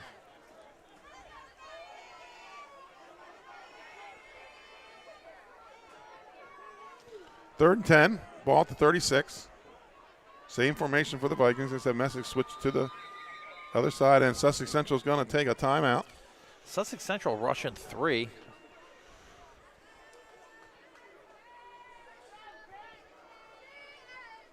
Plenty of defensive backs in this passing situation. Looks like they're running maybe a little bit of a nickel. They have Harmon listed as a linebacker safety. Yeah. So it's kind of what might even be a dime. Yeah, Sally's did to them last year in the championship game. They came out with 5-6 defensive backs most of the game. And hey, run it at us. I mean, especially if you can get a little bit of a push off the 3. Right. It makes it real difficult because you got to make a quick decision.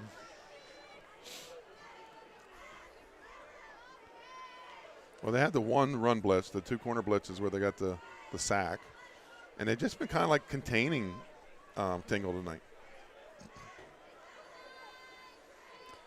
Yeah, Cape Henlopen, great first drive. Second drive got bogged down. And this is their 3rd drive with short time on the clock. So now, Scott, they're going to that 3, look like maybe a little bit of a prevent. So Teray Jones checks into the game. He was hurt the last 2 weeks. He's going to check in as another safety. 3rd and 10 for the Vikings. You got trips to the near side here.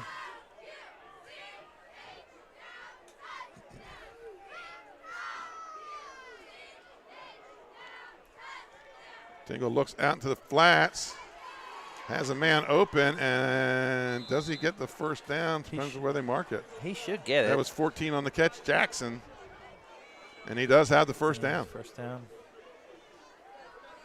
Cape only has one timeout left. They used 2 of them in that first drive of the game. Ball out to the 47, their own 47. Clock starts. And they're going to have to take their final timeout. Scott, we're going to stay right here. So far this drive here, they just kind of like a little bit of discombobulation for the Vikings. Just can't, nobody, they're not on the same page right now. Yeah, usually in this kind of situation, you need everything to break your way. They had a minute 22 for the drive. 51 seconds left now when they got the timeout. Like you said, Cape does get the ball in the second half. Hodson and Middletown are tied up at 7. Appoquinimink leads St. Mark's 14-0. That's your. Is that from the home office? That is from the right over there, the Lewis studio. There you go. Also known as my house. 51 seconds to go here. 1st and 10. Cape uses their final timeout of the first half.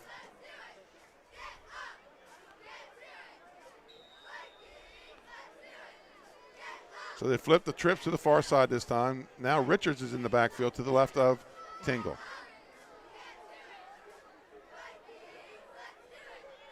Tingle drops back, rolls to the right.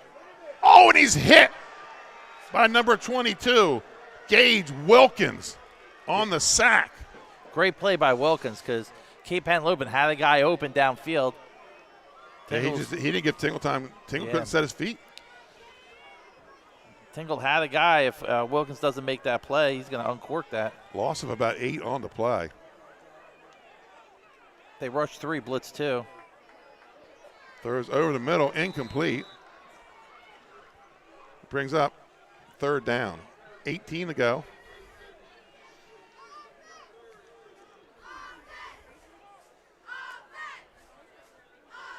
So this 3-man rush from Scott from Central's putting a little bit of pressure on him. It's been quite effective.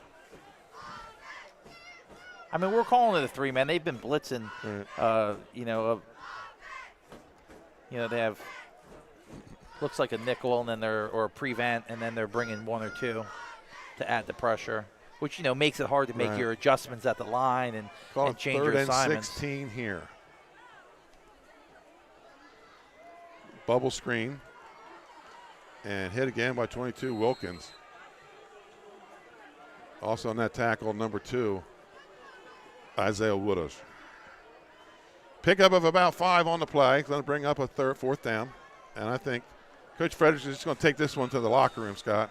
Yeah, I thought about that earlier on. I said, the last thing you want to do is turn the ball over here on downs or, throw an interception. So let's see if our crew's set on the sideline. And we have Owen Smith. Owen, Sussex Central jumps out to a fast start. What do you got down there?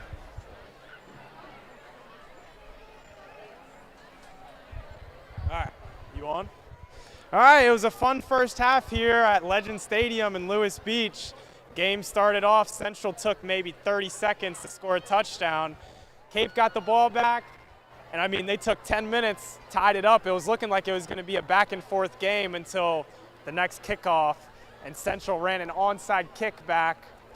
Some observations on my part, I honestly think Cape needs to run the ball a little bit more. They had some success doing it earlier, and I mean, now it seems they're a little trying to figure stuff out.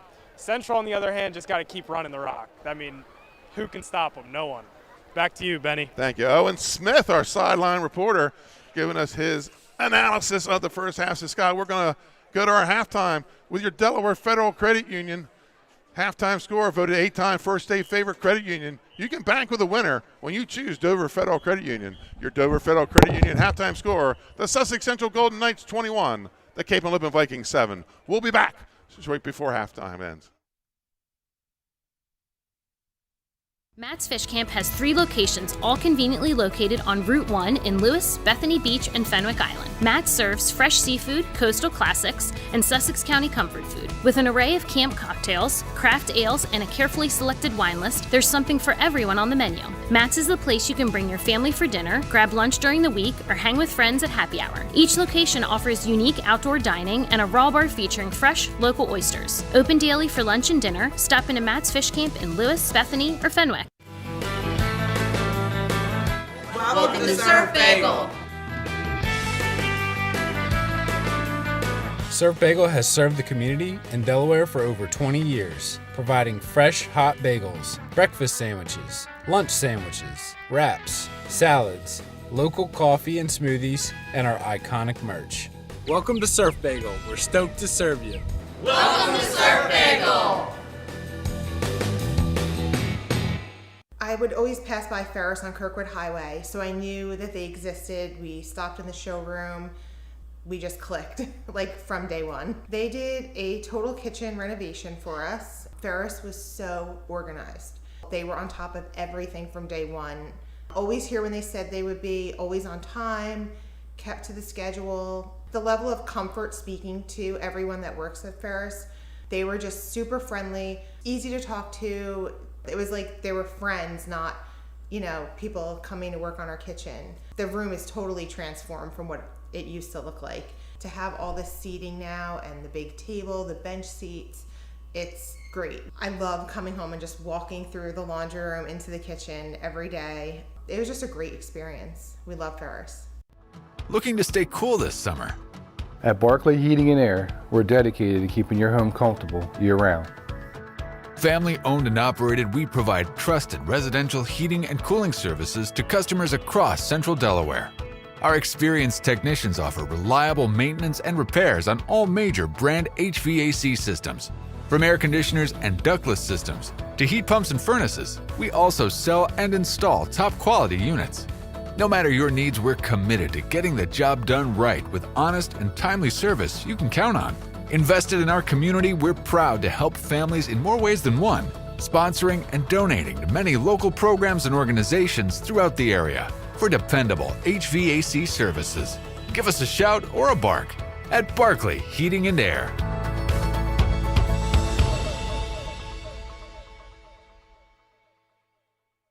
In life, some things just go together, like a burger and fries, and home and auto insurance from State Farm. So make it a combo. Combining your home and auto insurance could save you time and money, and who doesn't like that? Just call State Farm agent Juwan Johnson and find out how you could start saving today.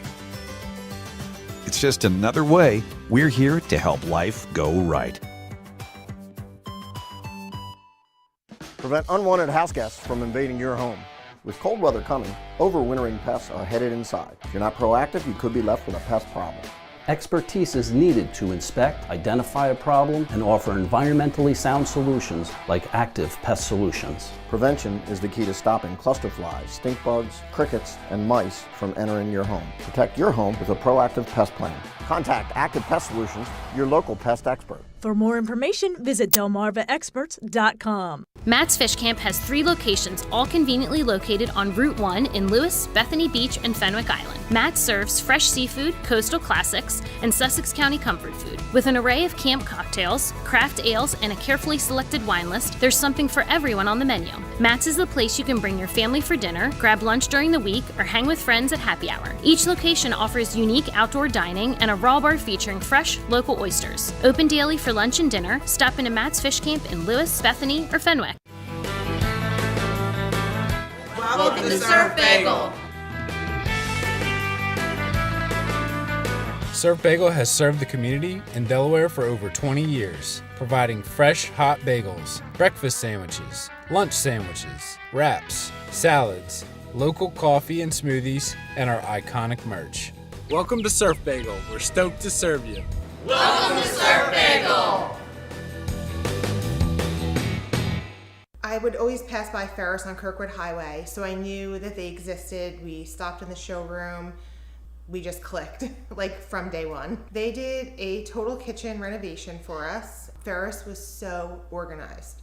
They were on top of everything from day one. Always here when they said they would be, always on time, kept to the schedule. The level of comfort speaking to everyone that works at Ferris, they were just super friendly, easy to talk to.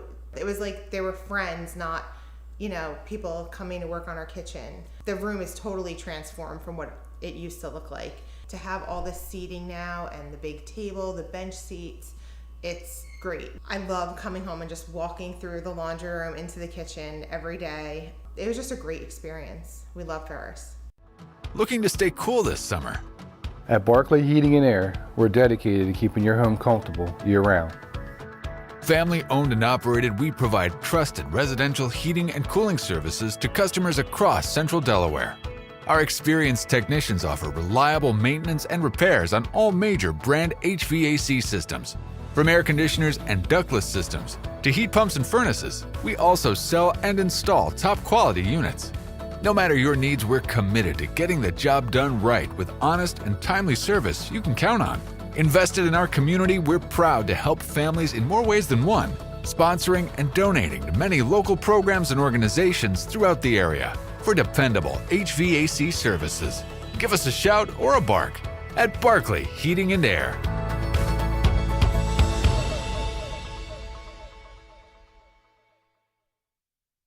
And folks, welcome back to Cape Henlopen. We don't have the top 10 plays this week, so we're going to let you enjoy the Cape Henlopen High School marching band.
And welcome back, folks, to Cape Henlopen High School. Your halftime score brought to you by Delaware Federal Credit Union.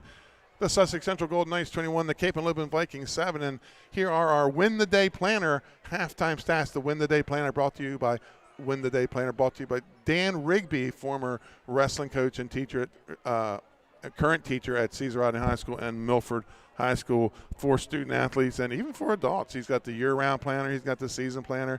Check him out on Facebook, Win the Day Planner. So, Scott, yardage-wise, pretty even. Sussex Central, 147 yards, all that on the ground. Cape Henlopen, 137 yards, 66 rushing, 71 passing. Let's talk about some individual performers. Malik Bell, 7 carries, 89 yards. Harmon, 3 carries, 19 yards. Sturgis, 2 carries, 19 yards. Jameson Tingle is 7 of 14 for 71 yards. And Jackson, 3 catches for 39. How did the scoring go?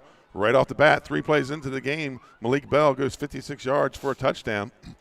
The kick was good, and the Knights led 7-0 at 10:44 to play in the first quarter. Then a long drive down to 1:44 to play. Like 9 minutes they had the ball, Cape Henlopen did.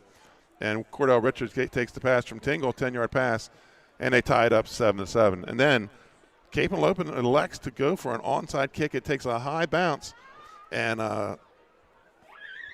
Isaiah Wooders catches it on the hop and races 52 yards for a Sussex Central touchdown. The kick was blocked, and the Golden Knights took a 13-7 lead. And then right at the end, with 1:29 to play in the first half, a long Sussex Central drive with Will Harmon getting the touchdown on the 3-yard run, and Sturgis the 2-point conversion. Scott, your thoughts of the first half? I mean, you got to think the onside kick was a huge factor in it.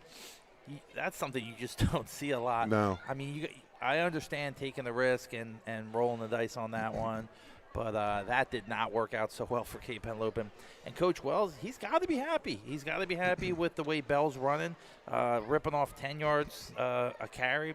Harmon and Sturgis absolutely contributing.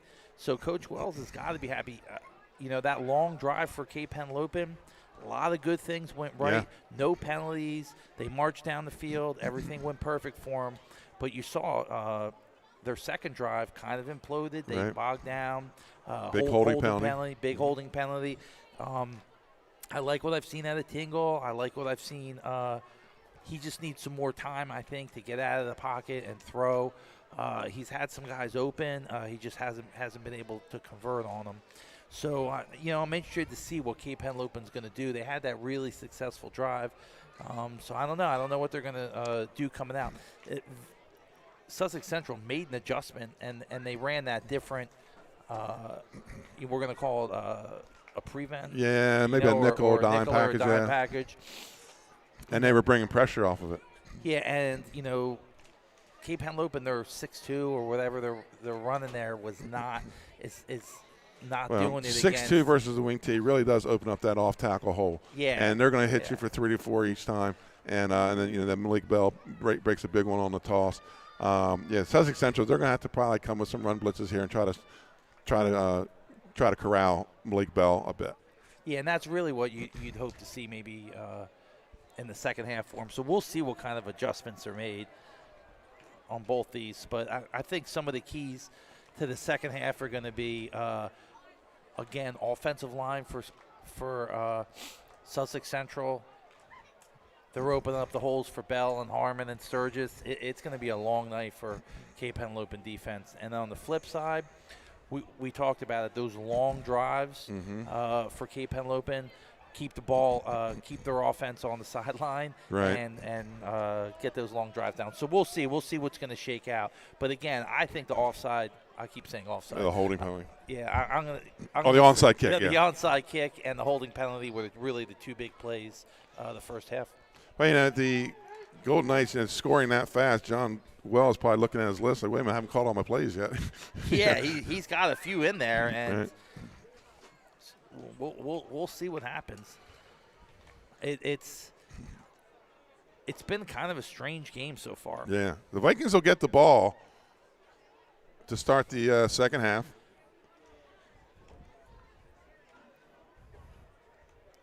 And just as I thought, they probably with the big run Muhammad had, I thought, we may not see much of Sturgis on offense, and then he comes in, has the big run down inside the 5, and then the 2-point conversion. Yeah, Sturgis went off. He limped off. I think he hurt his ankle and he hurt his shoulder, and they got him right back in the game, and he was back running. But I think with number 14 Muhammad, you got a weapon there. Yeah, young kid too. Young, absolutely young. Sophomore or freshman. And on that freshman. Yeah, on that reverse, he got around the outside.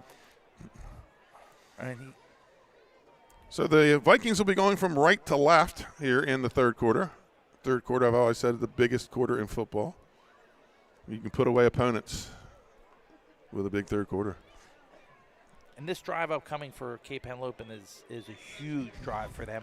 So the opening kick, or the second half kick, brought to you by APTA Precise Touch, premier custom home builder located in Lewis, Delaware, renowned for their expertise in new home construction, remodeling, and additions. A Precise Touch. This one he's going to kick down to about the 10-yard line. And has some running up the middle, but Troxler comes out of nowhere with a high tackle. Big hit by Troxler. I was looking for a big return. Troxler threw some cold water on that play. Yes, he did. So 1st and 10, Cape Henlopen. They trail 21-14. And they have their offense on the field, 1st and 10 from their own 29. Messick to the right of Tingle, trips to the far side. High snap, able to bring it down and hand off to Messick. Messick gets the edge. He's at the 40, the 45, the 50. That's a tackle by number 1. Very close to a horse collar. Yeah, he didn't pull him back down, which is the key to the penalty. Josiah Johnson with the tackle. Big run to get the thing started. Owen Smith said Cape needs to go back to running the ball. He was right. He said they got to run the rock, Benny. So 1st down for the Vikings on somewhat of not a broken play, but a high snap, and Tingle able to bring it down. Give him a rebound towards basketball season already. Tingle, multiple sports star. 3-sport athlete here at Cape Henlopen. Trips to the far side.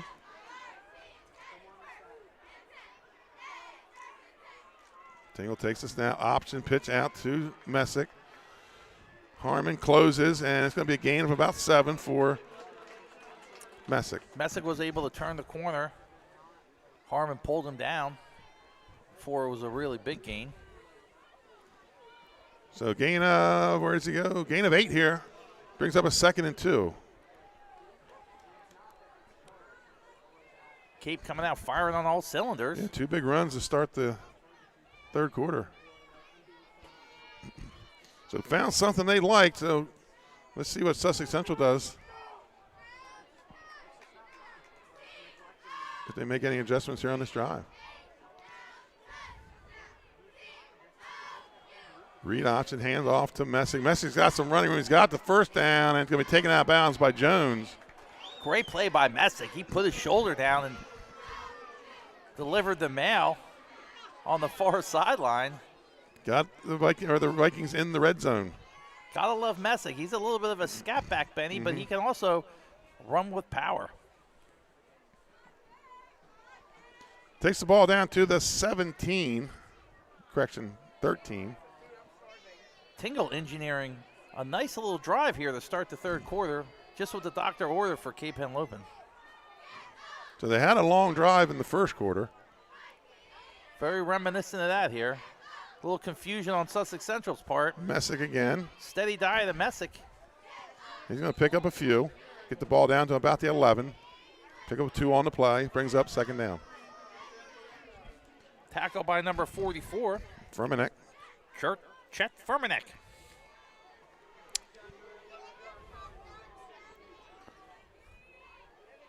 Must have been a very productive half in the Cape Henlopen locker room. Yeah, Benny. really. They've come right out and marched it down to the 10. Very reminiscent of their first drive. That's right. 2nd and 8. I don't think they're going to be able to burn up 2 timeouts here, down 2 scores, though. Bunch to the left side.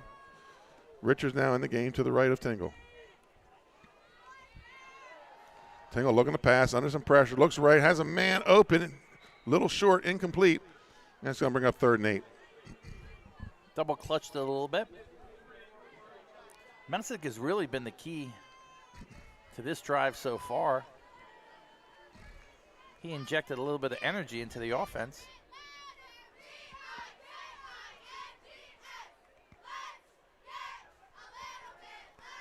Third and 8 here for Cape Henlopen. Ball at the Sussex Central 11. Big 3rd down. Sussex Central looking for a stop. Cape Henlopen converting on 3rd downs very well. This hand off to Richards. He's hitting the backfield. Pucci in on the tackle. Perez in on the tackle. Furmanek in on the tackle. And Troxler. Pucci showing why he's the leading tackler at Sussex Central. It's going to bring up a 4th down and 8. Cape Henlopen not even thinking about kicking at this minute. They said in the first half, a stop could be key in this game. Sussex Central's had any real true stop. The other time ran out at the half. Yeah, they had a big sack on that series, 2 by 2 on the edges.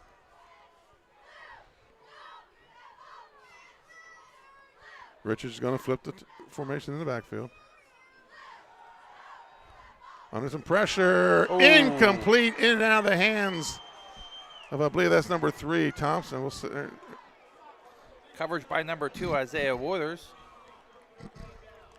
Cape could not convert. That was 4th and intended 8. for Messick. Off the fingertips, incomplete, turnover on downs for the Golden Knights.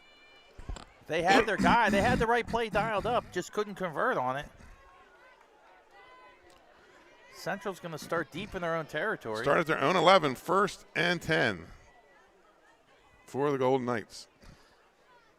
And this is kind of John Wells football right here. Start deep in your own territory, go on a long run. Let's see if they can do it with 9:08 to play here in the 3rd quarter. Well, if they put together a nice long drive here, that's going to be a game changer.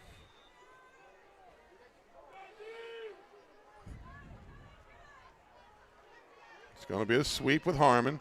Harmon has the 1st down and more.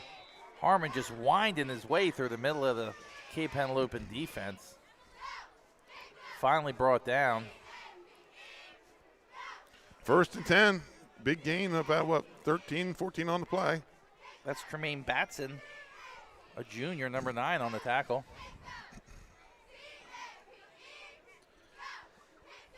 Officially credited by 302 Sports. There you go. 1st down play here for the Knights. This time it's Sturgis. Bottled up in the backfield, but able to push ahead for about 4 or 5. Number 50 on the tackle. That's Robbie Payton. Robbie Payton, his 5th tackle. These are unofficial stats. Yeah, but you got good memory, so at the end of the game, folks, we'll have a Active Pest Solution Pest of the Game, and then we'll have our Delaware 302 Player of the Game. They'll get to wear the bling down on the field.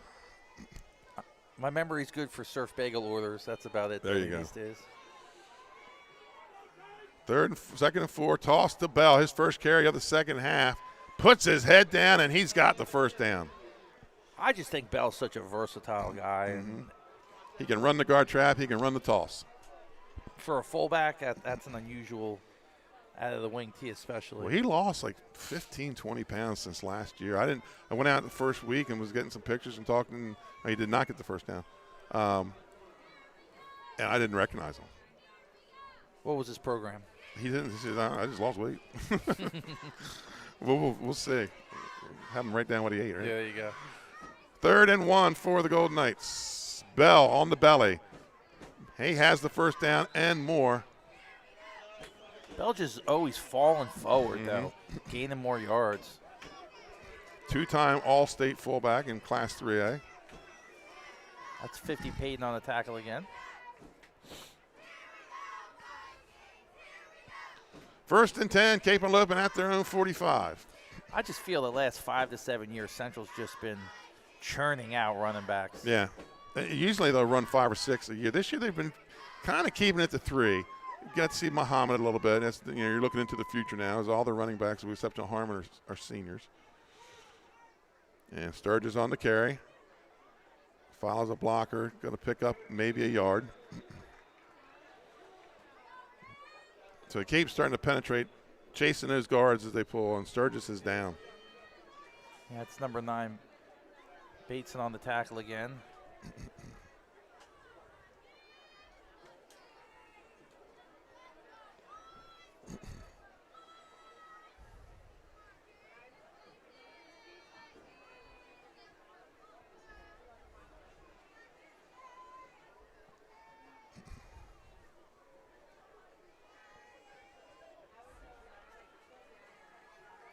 Sturgis up under his own power.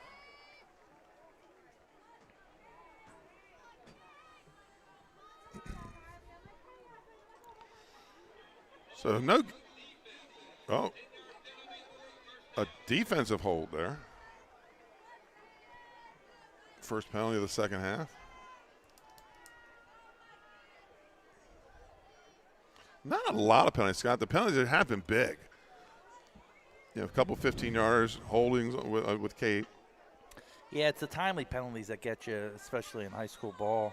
Sussex Central moves into plus territory. 1st and 10 at the 44-yard line of Cape Henlopen. 7:08 and counting to play here. I'm not sure you get defensive holding on the sweep like that. Yeah, I'm going to have to. I'll have to look at the tape on that one. Right. Harmon. No, it's going to be Mike Bell on the guard trap, tearing people down the field with him. The wing T guard trap's a thing of art. Mm-hmm. And when you got somebody like that running it. Yeah. Another big gain. Goes over 100. When they can get into the second level that quickly, it creates nothing but havoc for the defense. Malik Bell has gone over 100 every game this year. He's been over 200, I think 2 times, possibly 3. 1st and 10 at the 20. The Knights ready to go into the red zone. Muhammad now in the game at the wing. It's going to be a handoff to Harmon, and he's going to be pulled down by number, is that 11? That's 11. Great great open field tackle. Josiah Thomas. But pick up of 2 on the play, brings up 2nd and 8. Yeah, this is absolutely not the start to the second half that Cape Henlopen wanted. Yeah, big stop down at the 11 in the red zone. And for Sussex Central, just what they drew up. Weather the storm on the first drive and come back and deliver your own nice long we're going to get drive. a Cape Henlopen timeout, Scott. We're going to take one with them. Your score was 6:03 to play in the third quarter. Sussex Central 21, Cape Henlopen 7. We'll be right back. Online at firststateortho.com.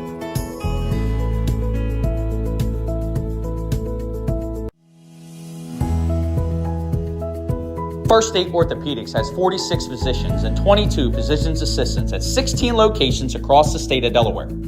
We provide both surgical and non-surgical treatment for a variety of orthopedic conditions, are specially trained in current state-of-the-art techniques. We serve as team physicians for over 20 high schools, Wilmington University, and many local recreational and competitive leagues. Our doctors are readily available to all local emergency departments, medical aid units, and urgent care centers for consultation and treatment. Give us a call today at 302-731-2888 or visit us online at firststateortho.com. And welcome back to Lewis, Delaware. We're at Legends Stadium. Cape Henlopen coming off a timeout. And the referee explaining something to Coach Frederick. I guarantee you it's a defensive holding on the sweep. If you could send up a note to us, too. Right. He's got a mic on. Turn it on. Here we go. 2nd and 8. I don't know if I want to know the answer. True. For the Golden Knights. Muhammad in the wing to the right.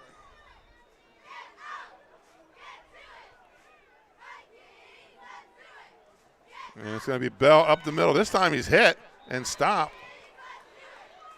Number 71 on the tackle. I think that's Satori. Salvatore Satori. First time we've called his name tonight. Yeah, he hasn't had a lot of tackles tonight. He was a big part of the team last year defensively. They really haven't run too many of those that he's been in on the play, though, but came up big on that play. And we have a player down at 77, Michael Toomey.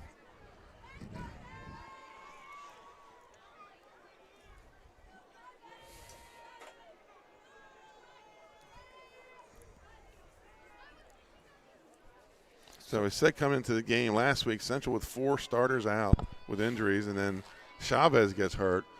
Now Satori down. Sturgis has been a little bit hobbled. So those early tough games they played in that schedule starting to take its toll, here in the second half of the season. Yeah, those early hard games get you ready for the season if you can survive it, right. if you can, come out unscathed. But it looks like Central's kind of getting their guys back, though, right, Benny? Yeah, they've got some of them back. I saw Jones, who was out last week, Teray Jones, he's back in the lineup. He didn't start, but he came into play there on those passing downs. Chavez is here to punt if they need it, so he's in uniform, can play. Hurt his shoulder last week against Appoquinimink. So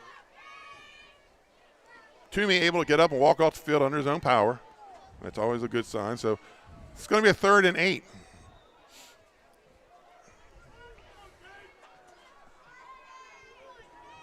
Toss the Bell, left side, follows his blocker, Muhammad. Muhammad puts a nice block on. Bell breaks the tackle, and he's got a first down. Tackle by 44, Zane Colburn, but Bell doing a little dancing over there on the far sideline, eluding tacklers. Usually he doesn't make people miss, he runs through them. That's right. So in the red zone are the Golden Knights, ball at the 9-yard line, 1st and goal. Cannon brings the play in from head coach John Wells. This time, Harmon moves to the wing, so watch counter here. Nope, it's going to be a handoff to Muhammad. Puts his head down, and he gets down inside the 5. We're liking what we're seeing from Muhammad so Freshman. far. Freshman, runs hard, knows all the plays, which is always a plus when you're young. It's hard. It's hard to, sometimes you get out there with the varsity, and he's been a big part of the game so far. 2nd and goal for Sussex Central, ball at the 5. Take Pucci, no, that's number 22, checking in. Gage Wilkins.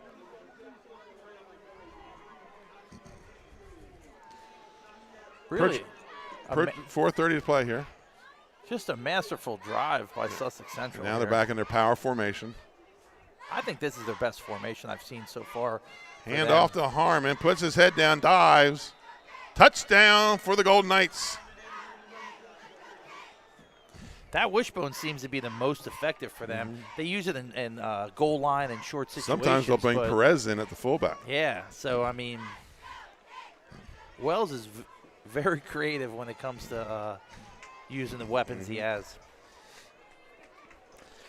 Cape, no answer so far. And Sussex Central hasn't thrown the ball yet tonight. On the kick is Rodney Espo Gonzalez. This kick brought to you by APT, A Precise Touch, dedicated to turning your vision of an ideal home into reality with meticulous precision and superior craftsmanship. Partner with APT to experience an unparalleled quality and attention to detail in every residential project. So on the kick, Escobar Gonzalez.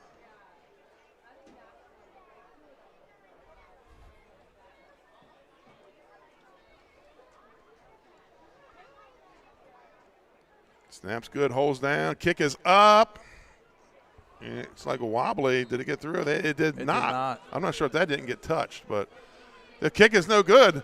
Your score with 4:22 to play in the 3rd quarter. The Sussex Central Golden Knights 27, the Cape Henlopen Vikings 7. We'll be back on the other side of this commercial timeout. I would always pass by Ferris on Kirkwood Highway, so I knew that they existed. We stopped in the showroom.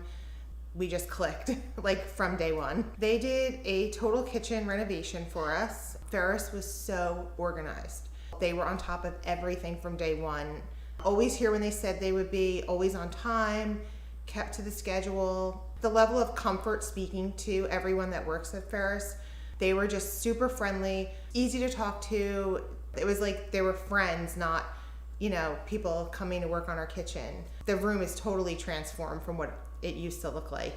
To have all this seating now and the big table, the bench seats, it's great. I love coming home and just walking through the laundry room into the kitchen every day. It was just a great experience. And welcome back. Sussex Central will be kicking it away after taking the lead. Dover leads St. George's 28-12 on your Surf Bagel out-of-town scoreboard. They're going to take this one at about the 10. That's Messick. Makes the guys miss, gets up the middle. Makes another one miss. Couple of Golden Knights run into one another. And going to be brought down, but he's going to return all the way back to the 26-yard line. Muhammad comes from behind to make the tackle. Yeah, Messick just lightning in the bottle on that, Benny. He's just unbelievable. Continually just ran the open space. He's got that it factor, that exciting factor that fans just love to watch. And this is a huge drive for Cape Henlopen. They're down 3 scores. They get stopped here. It might be a long night for them. 1st and 10. Ball at the 26. Big return by Messick. I bet the next one goes out through the end zone. He's kicked 2 out through the end zone tonight already. You might not want to risk a third with him. Hand off to Richards, left side, got some running room. And shoestring tackle by number 22. That's Gage Wilkins.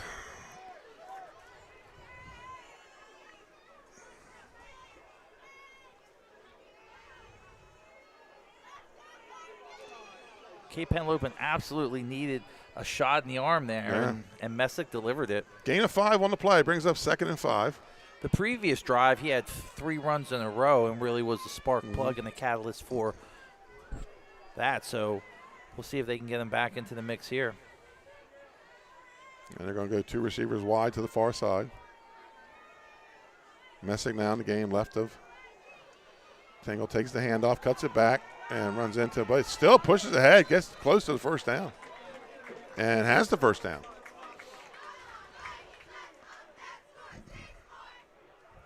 I think a steady diet of Messick Jaden might Messick, be in order, yeah.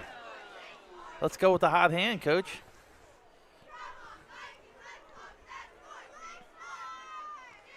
First and 10 for the Golden Knights. Ball at for the Vikings at the Sussex Central 14. And second trip in the red zone this quarter by the Vikings. And at the 18 is when Sussex Central really tightened up on the last drive and put the hammer down on Cape Henlopen. It's going to be a handoff to big hit. I think that was Perez. 75 Perez on the hit. MC and a lot of helping each other up, Scott. I like that. You know, say what you want. These guys are smacking each other and picking each other up. Gain of 1 on the play. 2nd and 9.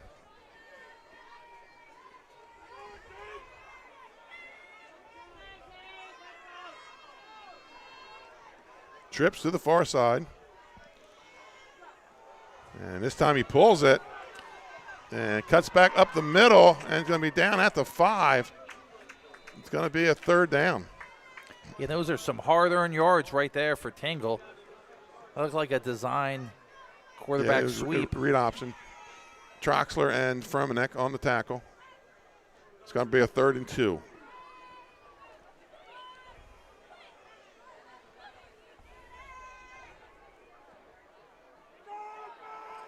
Yeah, Tingle's reading that end. The end crashes.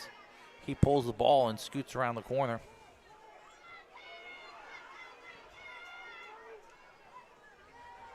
Throws out to the left, finds Messick. And Messick's going to be down near the goal line. I and think they're he going got to say in. no, he's going to say he's down. Messick doing a great job yards after hit. Yards after contact, gaining the extra ground.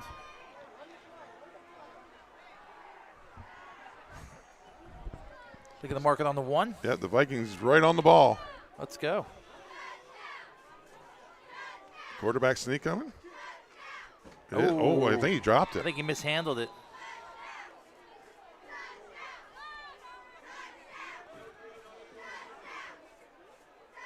So 2nd down from the 1.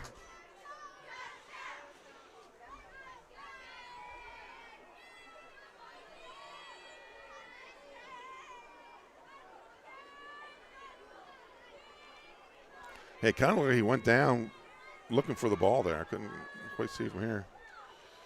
Now they're going to go back to their shotgun. 2 receivers to the far side of the field. Richards to the left of Tingle. Richards flip sides. Looks like an option, but he's caught from behind.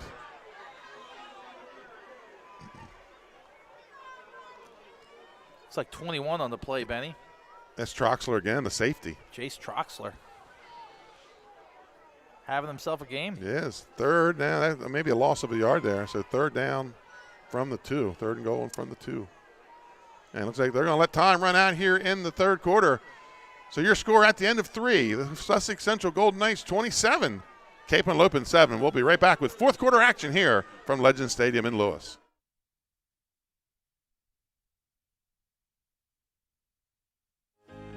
Welcome to Premier Physical Therapy and Sports Performance. We're a locally owned outpatient physical therapy practice with convenient locations in all 3 counties in Delaware. At Premier, we have experienced physical therapists with advanced credentials, but their hospitality, passion, and enthusiasm is what makes the difference for you. Find our convenient locations at premierptsp.com. You may have tried physical therapy, but have you tried Premier?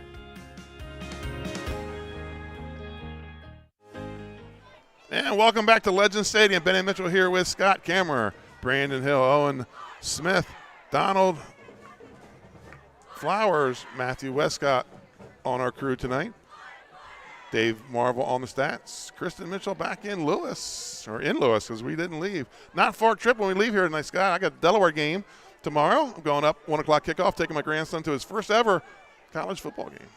Let's hope he's a good luck charm for you, Benny. Yeah. Let's just hope he behaves, right? First grandkid, he can't misbehave. Yeah, Come on, man. 14 months old, he's going to get to see his first ever game, his first Blue Hen game. Speaking of youth, I'm loving our sideline reporter. Oh, isn't Smith, that awesome? Former player for Cape Henlopen, and bringing some youthful energy to match our middle-age non-exuberance of our commentation.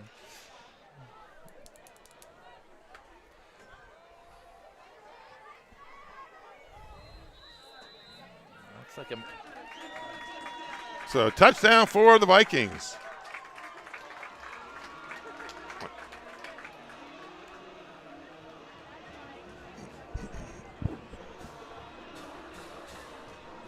Oh, and do you want to go ahead and talk off camera? You want to go ahead and say something off camera after this kick? Yeah, let's hear more from Owen Smith. Yeah, I'm trying to get Owen Let's on. get him on it.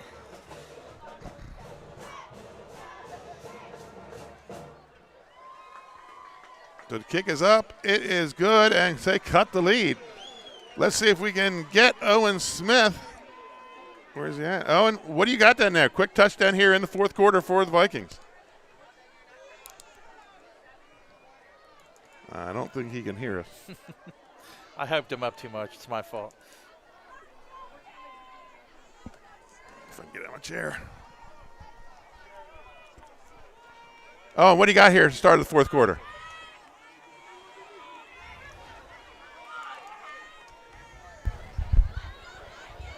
Can you hear me? Yeah, go ahead, Owen. Go ahead. Are we good? Go ahead. Go ahead.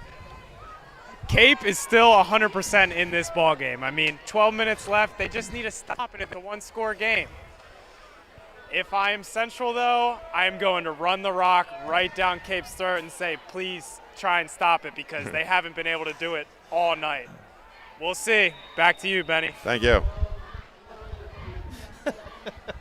Owen Smith, former Cape player. I love it. Great job. Yeah. Another onside kick attempt. And that one was probably touched before the 10 yards. But they're going to say it wasn't. I gotta tell you, what a call by Cape Henlopen. I think they would never call an onside kick ever again. I thought I saw somebody touch it at the 49, though. I think that's what they're saying. There's some discrepancy. When all the refs point in a different direction, that usually means they're trying to figure it out. Whoever walks in the slowest last usually makes the call.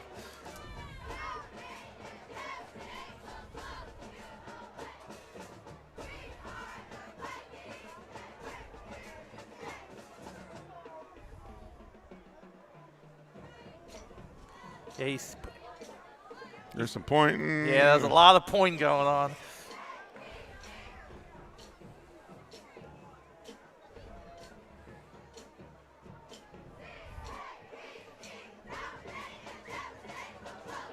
This is almost taking as long as the measurement.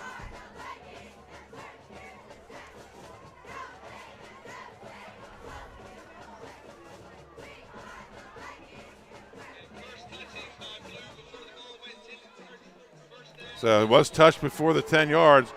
That's going to be Sussex Central ball. Where it was touched, it'll be at the Cape 49. I thought I saw a hand go up and hit that. Benny with the eagle eye. Well, it was right in front of me. I don't know about eagle eye. It was right there. I will say that's the spot where the lights are shining the brightest on the field. So that's if you'd done down this corner, nobody would have known. Yeah, exactly. If they kicked it into the corner, you never would have found out. So Coach Frederick out there talking to the head official.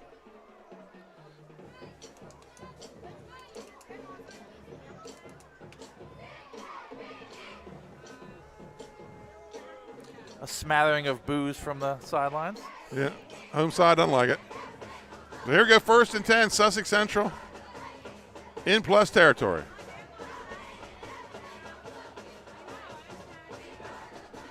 A smattering of boos is the opposite of a smattering of applause. Wow. Hand off to Will Harmon, following his blockers, gets it out to about the 45 to the 44. Going to bring up 2nd down.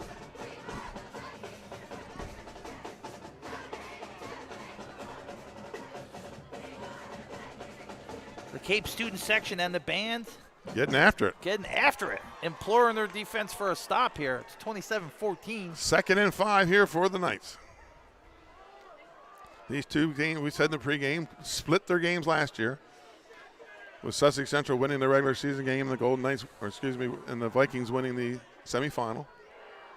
And I think they're going to have too many men on the field. But Malik Bell has the ball, dodging tacklers, gets around another one, hurdles one at the 20, goes out of bounds, or goes down at about the 12-yard line. 1st down for the Knights. I feel like sometimes he runs 10 yards before somebody touches him. Well, most of their backs are getting 3 to 4 before they're getting in that next level before being touched. You know, reading the Sussex Central preseason preview that their players were interviewed, they all said the same thing. We're ready to play Cape. Right. Bad taste in their mouth from they last did. season. We had that game last year. I think it was 48-17. Yeah, it was a whooping. Harmon again. Buck sweep. Gets it down inside the 10.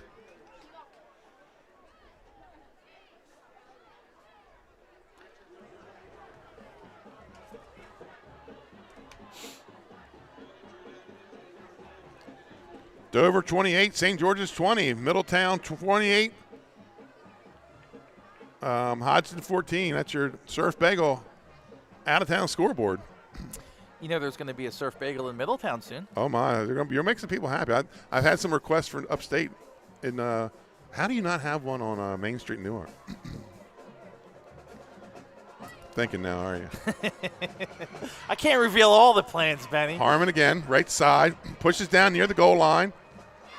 And he's going to be short, but they're going to be inside the 5. I will say, anytime you go to the University of Delaware, I feel like half the kids are wearing Surf Bagel gear. Right. Yeah, so it probably will be well received. Ball down inside the 2. 1st and goal for the Golden Knights. Scott, this is a touchdown that could probably start putting the icing on the cake here a little bit. At least getting the icing can open. Now you're making me hungry. We're talking cake. 1st and goal from just outside the 1.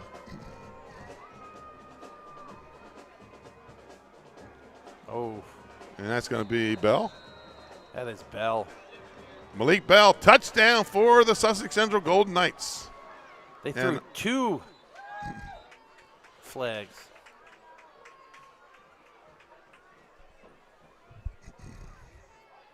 I'm going to say unsportsmanlike.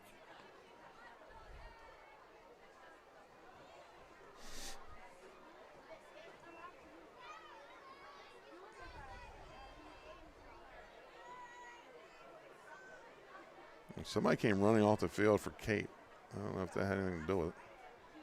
Oh, they're going to ask him if he wants it on the kick or on the kickoff.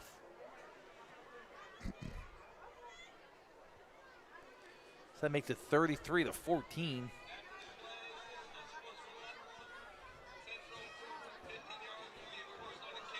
So it'll be enforced on the kickoff. That's their first penalty of the second half. So it looks like they're going to go for 2 here, up 33-14. And they've had 1 extra point and possibly 2 blocked. The one kind of went funny towards the end zone. I don't know if it got placed on the block late or nope, they're going to kick for it. So this kick brought to you by APT, A Precise Touch.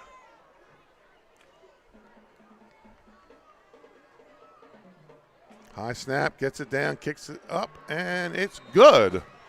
The Golden Knights lead 34-14. Scott, we're taking a quick commercial timeout. Since we talked about Surf Bagel, let's see what they have to say. We'll be right back. Hot bagels, breakfast sandwiches, lunch sandwiches, wraps, salads, local coffee and smoothies, and our iconic merch. Welcome to Surf Bagel. We're stoked to serve you.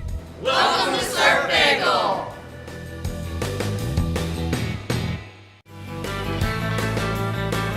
Welcome to Surf Bagel. And welcome back to Cape and Henlopen High School. We're at Legends Stadium where the Golden Knights just scored on another Malik Bell touchdown to go up 34-14. The penalty will be assessed on the kickoff. So Cape and Henlopen should come up with a short field here. That's an absolutely crucial touchdown there. That's a score. That's a 3. Makes it a so 3. far tonight, Scott, too much Malik Bell with a dash of Will Harmon and Jawan Sturgis. That's the recipe to victory for the Golden Knights. And I think we knew coming in that Malik Bell was going to be the key to this. And right. It wasn't if he got his 1,000 yards, it was how quick. Yeah, when was he going to get and it? he got it pretty quick. So they'll kick from their own 25. You knew it was going to be a long night for Cape on the first drive when he put his hand up in the air on the 15. You're right. Yeah. And got to take it inside the 25 at about the 23. Looking for some running room up the middle. That's Messick. Messick gets it out close to midfield. Muhammad finishes off the tackle. That's a guy we've called a lot tonight, Scott. A lot. Coming up in the postgame, folks, we'll have a active pest solution pest of the game and the Delaware Live player of the game. We're tabulating the votes right now. Right. So 1st and 10 for the Vikings at their own 48-yard line. 9:21 to play here in the fourth quarter. Sussex Central leads 34-14.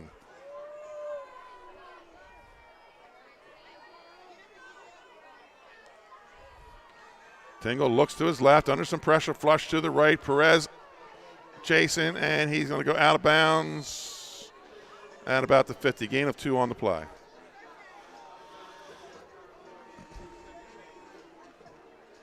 Second and 8 for the Vikings. Ball at the 50. Gets out of bounds, stops the clock.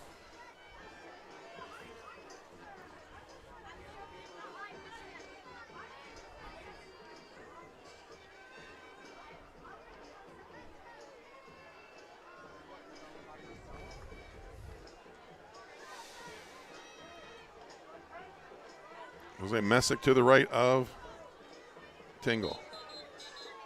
And we're going to get. It's like an equipment issue. Yeah. Mouthpiece.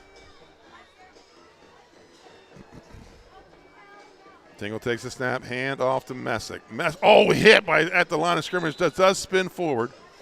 Harmon in on the tackle. 22. Wilkins also in on the tackle.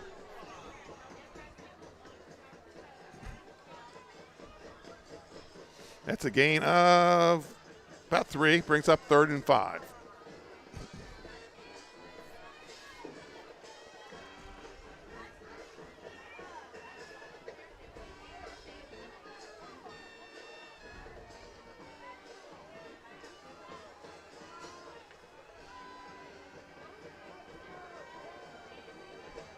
Tingle takes a snap, option, keeps it on his own, hit by Wilkins again. Great play by Wilkins. Perez in on the tackle. Wilkins closes the gap in a hurry. He does. He takes good angles. You know what we haven't had tonight, Scott? What? A punt. A what? A punt. I'll tell you what. When you go for it on fourth down. Right. And they're going to go for it. This is the third time they'll go for it on fourth down tonight. So fourth and looks like 4 for the Vikings.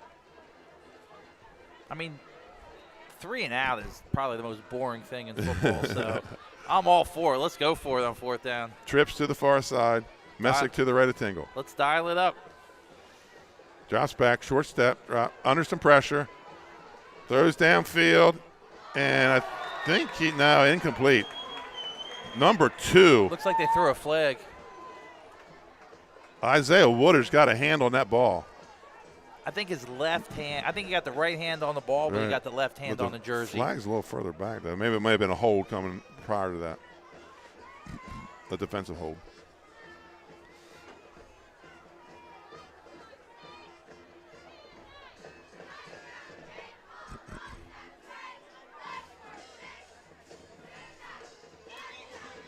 Yeah, it's going to be a defensive hold. First down for the Vikings.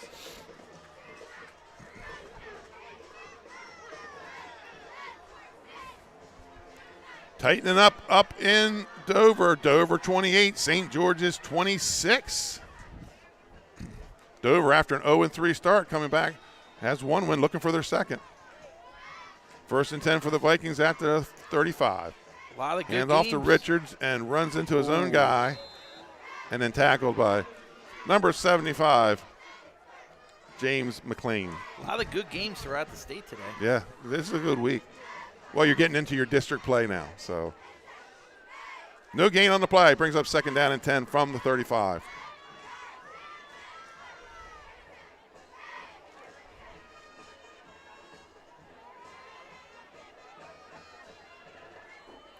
Central Band playing their tune right now. That's right. Great job by both the bands tonight, Benny. Mm-hmm. Had us entertained at halftime and pregame. Tingle looks left. Has a man breaking down the middle. Flushed to his left. Flushed again. Under some pressure and has to throw it away. He just really hasn't been able to get his feet set. Mm-mm. He's been under pressure all night. That was Pucci on the pressure and Perez. Pucci's a little pesty here tonight, Scott. I tell you what, Benny, we have to tabulate the pestiness level. That's right. To figure out if he's going to be our pest of the game, active We'll have pest to call of the game. Sean McMahon and see what he thinks, right? That's right. Third down and 10. And they're going to go 2-by-2 on the edges. Messick to the left. Now he's going to come over to the right side of Tingle. Tingle in the shotgun.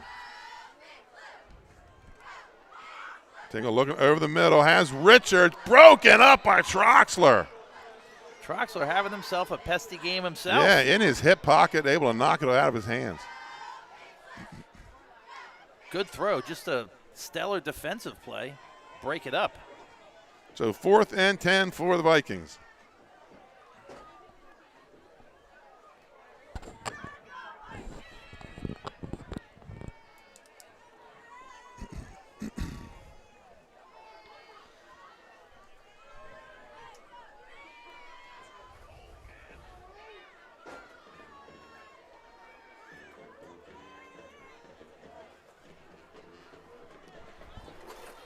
Fourth and 10.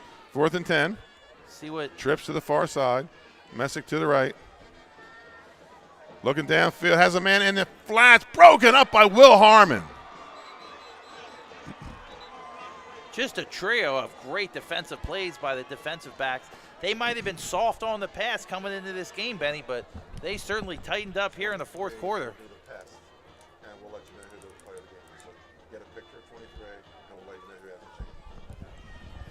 So Sussex Central takes over on downs. 6:30 to play here in the fourth quarter. We still haven't seen a punt. No.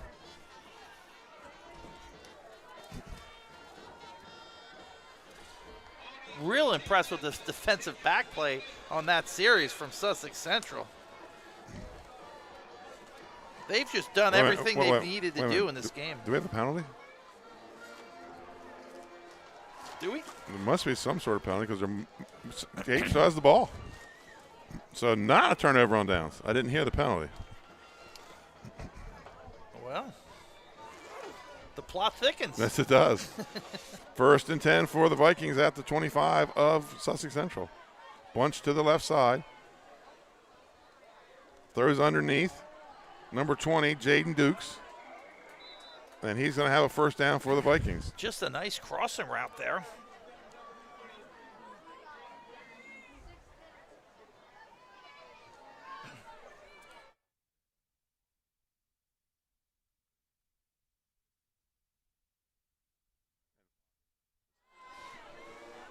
So first down for the Vikings. Ball at the, looks like the 15, maybe the 14. Hand off to Richards. Hitting the hole. And Pucci, Furmanek. Who else comes off that pile? Perez. Yeah, Perez. Perez making a case for him to be the pest. Yes. The criteria is vague. Very. On the active pest of the Very. game. We've had a kicker sometimes. That kid was pesty that day, remember? Yes, he was, yeah. We've had a couple times. So here we go, 2nd and 10 for the Vikings. Maybe a 2nd and 11. Looks like they lost a yard on the play. 5:28 to play and counting. Tingle rolls right, designed roll, throws to the corner of the end zone, and incomplete.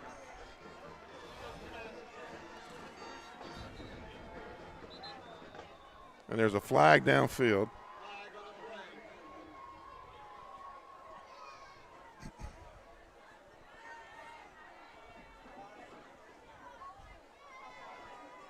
So maybe pass interference, waiting for the call. I still think that's what the call was on fourth Yeah. down before. It must have been pass interference or defensive holding on that pass. But I thought the breakup by Harmon was clean though, so I'm not sure where the so call it might have was. been somewhere else. Yeah, might have been off. Yeah, there you go, another defensive hold. So half distance to the goal. Me pumping up the defensive backs for Sussex There Central. you go. Maybe I was premature, Benny. And then there's going to be a flag. It's probably going to be an unsportsmanlike against Sussex Central. Well, the last unsportsmanlike, the back judge threw 2 flags on it. So a second half the distance to the goal. Sussex Central fans not liking it. We'll call that a chorus of boos coming from the Sussex Central. That puts the ball down at the 3. 1st and goal from the 3-yard line for the Vikings.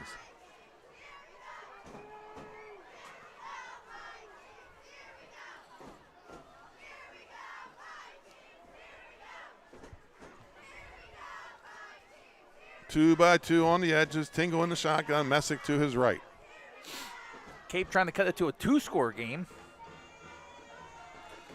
This game might not be over yet, Benny. Going to roll right. Has a man. Touchdown. That's number 3 again, Jackson. So touchdown, Cape Henlopen.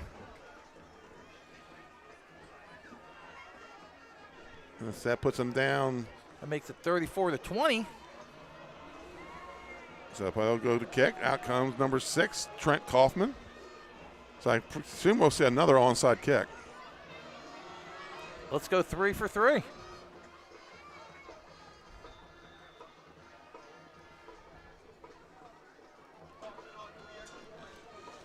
Kaufman on the kick, the point after, brought to you by APT, A Precise Touch. High snap, he gets it down. Wobbly, but it gets through and good. That makes it 21-34. So 21-34, 13-point lead for the Knights. We're going to take a quick commercial timeout. We'll be back on the other side. In life, some things just go together. Like a burger and fries. And home and auto insurance from State Farm. So make it a combo. Combining your home and auto insurance could save you time and money. And who doesn't like that? Just call State Farm agent Juwan Johnson and find out how you could start saving today. It's just another way we're here to help life go right.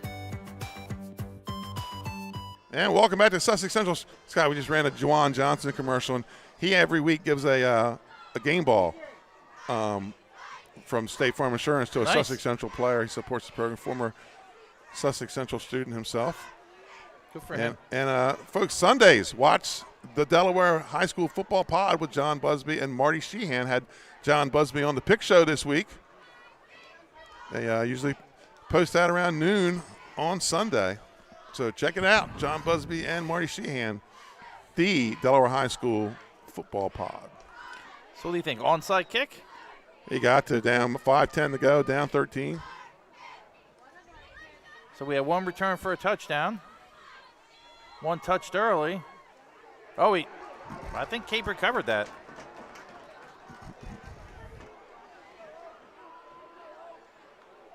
The far side referee's coming in and saying Cape's ball there on the 49 of Sussex Central.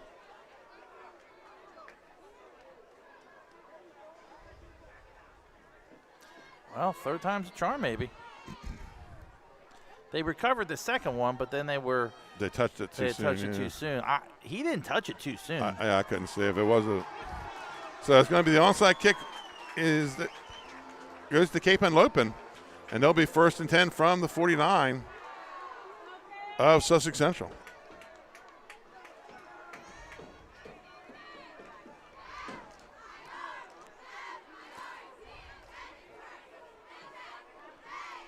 Excellent call and great execution. So 1st and 10 for the Vikings. And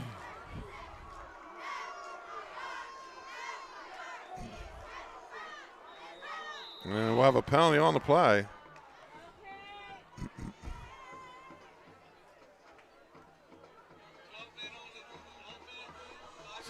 So 5-yard penalty against Cape, too many men on the field. So that's going to make it a 1st and 15. Now back at their own 45.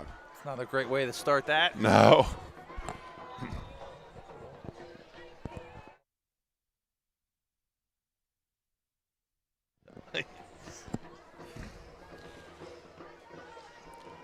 First and 15 for the Vikings. Ball at their own 45. 5:09 to play. They trail 34-21.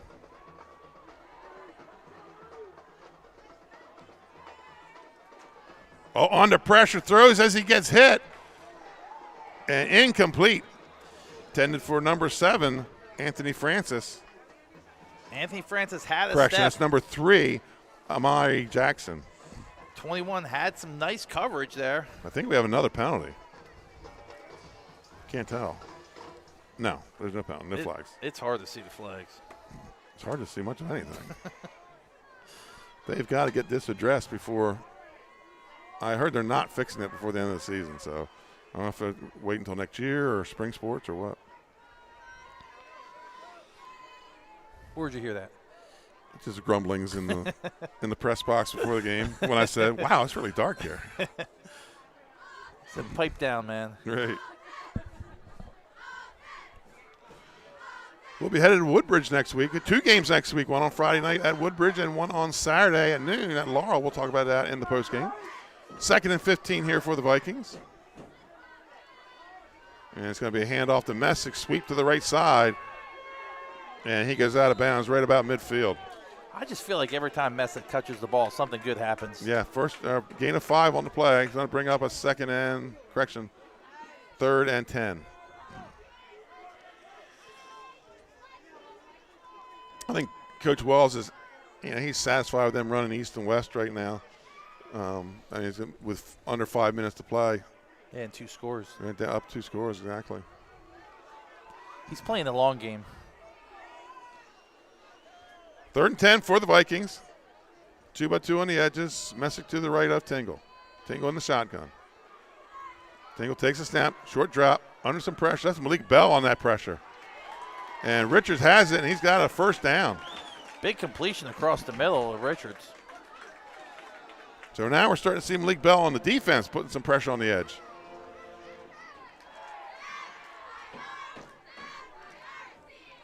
Cape Henlopen moving the chain still. 1st and 10 at the 39 of Sussex Central.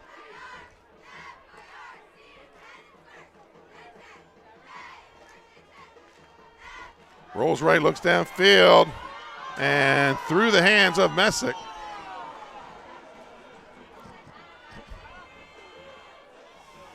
They just couldn't connect. Great route.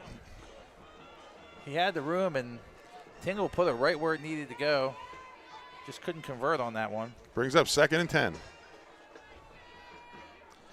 That's the play they needed right there, though. Middletown 35. Hodson 14. Smyrna Cesar-Rodney tied at 14 at the half. It's a barn burner. Tingle drops back, looks over the middle, flushes to the right, and incomplete, intended for Jackson.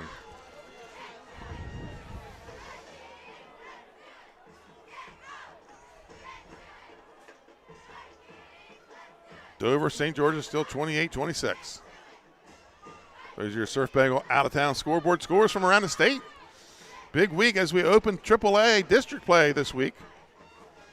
AA started last week, and Single A was there been their 3rd week of the district play. 3rd and 10 here for the Vikings. Surf Bagel opening in Fenwick Island this year, Benny. Yeah, I knew that. Yeah, good. I heard those rumblings also.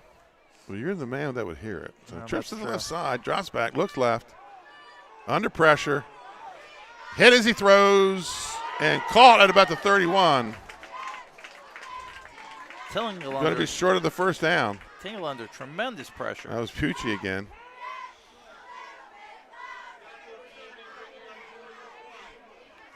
So going to bring up a 4th down and about 2. And we still will not see a punt. Hand off to Richards, and he is hit, spins out of it, and he's going to get the first down. What a run. 2nd effort by Del Richards. Great job right when they needed it. He broke about 5 tackles. Yeah, he was Benny. trapped in the backfield. He was. He powered through it.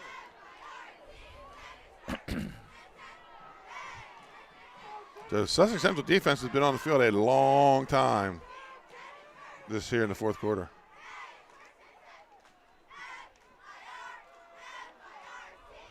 Tingle climbs the pocket, rolls to the right, and going to go out of bounds. Gain of about 5, brings up 2nd down.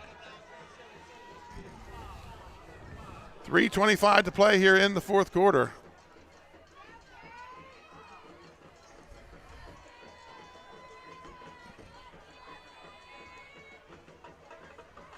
Second and 5, ball at the 17.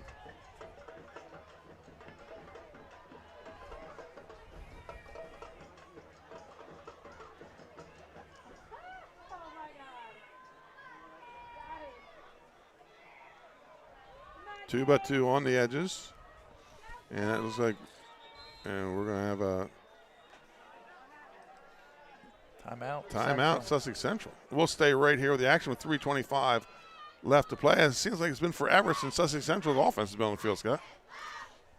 I mean, they scored 2 touchdowns on 5 plays Right. to start the game, and then they had The drive. really that long, great drive where everybody seemed to touch the ball for them. And then since then, it's been mostly Cape Henlopen with their plethora of onside kicks. Right. Just a beautifully played onside kick. Yeah, that second one was. Yeah. The second one was. Imagine that onside kick again. Sussex Central can move forward, and they can touch it before 10 yards. Yeah, if you step forward, you better catch it, though. Yeah, right, yeah. So the referees are coming together. That's Central's first time out this half. To 3:25 to play. Sussex Central leads 34-21. Cape with the ball in the red zone. 2nd and 5.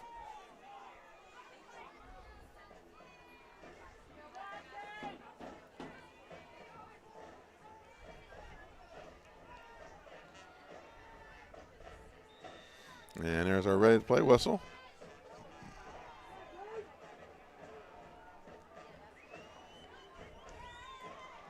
Looks for the slant over the middle and knocked down.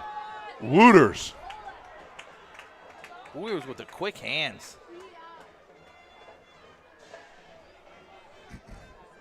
That's his third deflected pass of the game. Mm-hmm. Not counting the one he caught and returned. We're going to have a penalty. Hold against Sussex Central. Every time I gas up the DBs, Yeah. it comes back to haunt me. I don't know who they called that on. It must have been Wooters back where they made the break on the slant. Oh, no, it's going to be a hold on Cape Henlopen. Hold on. What we got here? Hey, let's not jump the gun, Benny. Well, they started walking left, then they stopped. So it's going to be a defensive hold. So first down for the Vikings. I'm watching the replay. It was clean on the break. I'm not sure where they called that. Maybe off the wall. Right. That's the third one. This fourth quarter has dragged because of the penalties. Now we have a timeout, officials timeout. I'm not sure what this is about.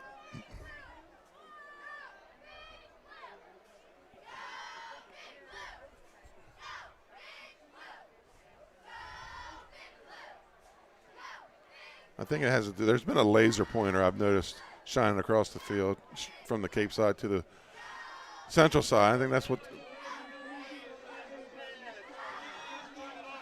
Yeah, so laser. Someone has a green laser pointer. Well, Benny, you should put your laser pointer away. Shh. We got a little bit of everything going on here in the fourth quarter. Got penalties, got laser pointers,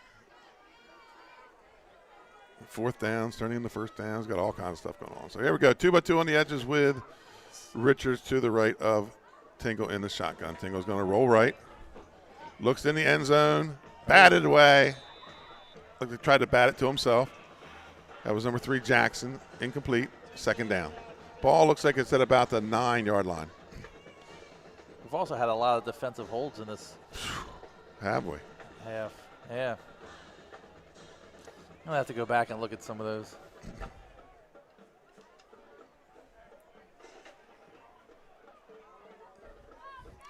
Second down for the Vikings. Second and goal from the 8. Vikings trying to cut it to 1 score and then give it back to their offside kicking machine and Kaufman. Look out. Hit from behind. Caught and touchdown to Messick. I don't think Messick was the intended receiver on that. He was hit hard from behind. He was hit hard. So touchdown Sussex Central.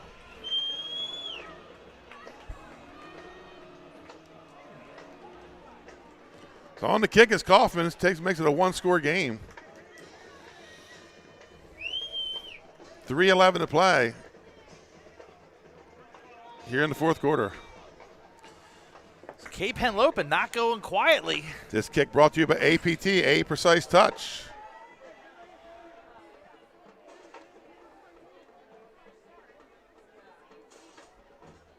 Oh, ball rolls on the ground, and that is blocked. So that's going to keep it a 7-point game, 34-27. We're going to take a quick commercial timeout. Your score, Sussex Central 34, Cape Henlopen 27. We'll be right back.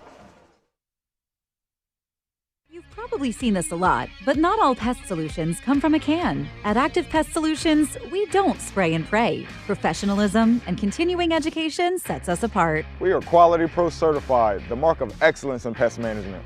And we have an associate certified entomologist on staff, providing environmentally sound solutions to our customers. Our proactive pest plan offers the best pledge guarantee in the industry. We do what others don't. Active Pest Solutions. Call or visit us online today. It's active without the E. So we're back here in Lewis at Legend Stadium, expecting our 4th onside kick of the game. 3:11 to play, and the Golden Knights have cut it to 27-34. Or excuse me, the Vikings have cut it to 27-34. Sammy they bring up this time. Central got all the hands team up, but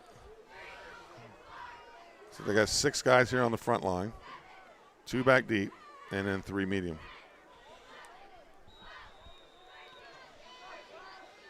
Kaufman, looks like we're going to get another onside kick. I think they Cape got that one. They do. Cape and Logan ball. No, he's saying he's out of bounds.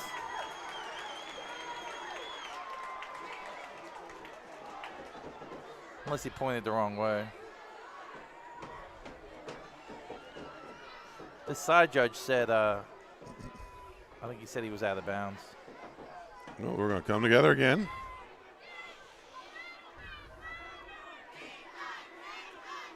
Yeah, the judge here on the side pointed to the left.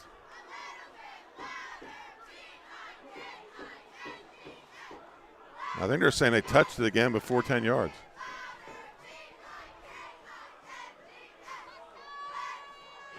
Yeah, illegal touch. Illegal touch.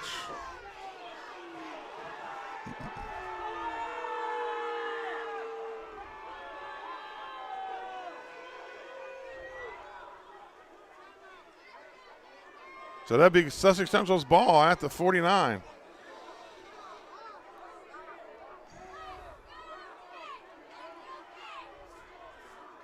Now, Coach Frederick's out on the field. He called a timeout, I think. Okay. Yeah, I think they called a timeout. So 3 minutes left. Sussex Central up by a score. We thought they had this game handily put away, but that was a 9-second onside kick, by the way. Cape fought back and one score with 3 minutes left. They're down, so Sussex Central see if they can put together a little drive here and finish this game off. Well, Central or Cape's down to 1 timeout. If that was a timeout just then. It had to have been. Right, he was out on the hash. So 1st and 10 for the Golden Knights. They lead by 7. And hand off to Harmon. Puts 2 hands on the ball, gets it inside the 45. He picked up quite a few on that. Picked up about 7. It's going to be a 2nd and 3, and I'm sure they're going to use every bit of this 45 seconds. Will 1 first down do it or no? Cape does have 1 timeout. 1 timeout. I think they have 1 timeout. I don't know what went on just then. 2nd and 3 for the Golden Knights.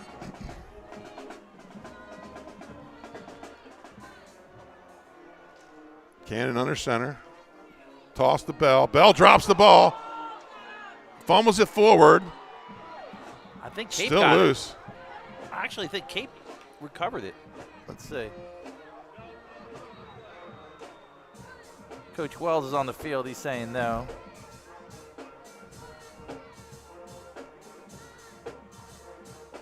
Looks like Central has it. Yep, Central's ball. I like John Wells, but I don't know about toss there. Yeah. Usually Bell's very sure-handed, but. So 1st down for the Golden Knights. 2:15 to play here. And the clock will start on the whistle. Cape down, I think 1 timeout. Now they have 2 on the scoreboard, so I guess that wasn't a timeout. I don't know what went on out there. Both teams with 2 timeouts. Under 2 minutes to play here in the game. Cape and Logan trails 27-34.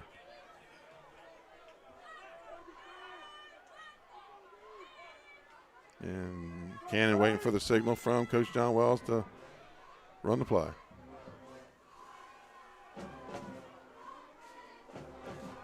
Harmon on the buck sweep.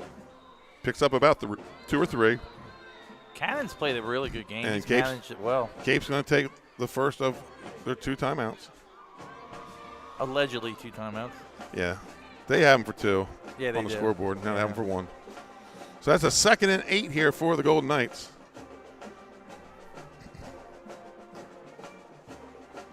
First down probably would end it. This Cape down to just their last timeout. This game tightened up at the end. Did. A lot of penalties, some onside kicks, a little bit of everything here. But we didn't have any punts. No punts. No punts before. 4 onside kicks and no punts. 4 onside kicks, yeah. This has been a fun game. especially if you're a Central fan. Yes, it is, yeah. Yeah, Bell did his thing this game, and Harmon came up big for Sussex Central. Yes, he did. Couple touchdowns tonight. Yeah, I think. And some big defensive plays. Harmon had 2. Bell had 2. And Wooters. Wooters had 1. Yep. What, Sturgis have? He had an extra point. He had 2-point conversion. Yeah, Bell had 2, right? So 2nd and 8 for the Knights. Toss the Bell. Right side, hitting the backfield. Bounces off, takes it down inside the 20. And it goes out of bounds. So that's like, as good as a timeout. Free timeout for the Vikings. It's an extra timeout. Minute 30 to play. 3rd down and 6. Yeah, so 2 for Harmon, 2 for Bell, and one for Wooters. Wooters. And for Cape. Well, I think Messick's had a couple. He had the last touchdown pass. Yeah, Messick had 2. And Tingle had 1. So the sophomore backup quarterback comes in. He's so far. He's played a great game. Great game, yeah. Yeah, I mean, you can't ask for much more.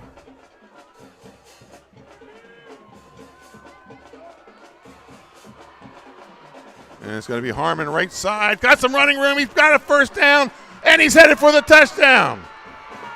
Will Harmon gets the hat trick for the Golden Knights. Yeah, that's 3 for Harmon.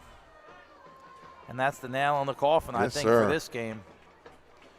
Though Cape will get the ball back. They'll be down 40-27, perhaps more.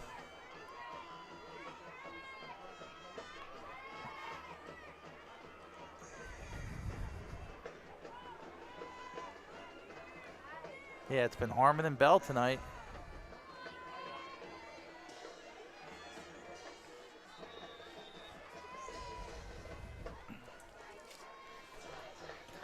So on the kick, yep, there is their kicker, Escobar Gonzalez. Minute 21 to go here, 4th quarter. Big touchdown by Will Harmon. His, I believe, 3rd of the game. And nails it. Yeah, that one might leave the stadium. That's going to hit the track, though. So 41-27, we're going to stay right here with a minute 20. Coming up in the postgame, folks, we'll have the Active Pest Solution Pest of the Game and the 3-0 Delaware 302 Sports Player of the Game. Owen Smith is on the field with the bling chain. He loves it. He loves the 302 bling chain. We had to chase it down last week. That's right. They thought it was a gift. Thought it was a gift, yeah. They thought it was a permanent gift. It's just for the picture. You'll be able to see that picture up on Twitter, hopefully by the end of the night. And it reminds us of our still photographer. Owen Smith doing a stellar job. Yes, he has. As a sideline reporter. Bringing the... Darwan Pitts has been our still photographer tonight. And our statistician. Dave Marvel. Who has yet to make a mistake on the season. So Escobar Gonzalez, let's see if this one goes through the end zone. His first 2 went through the end zone. Then they started kicking them high and deep.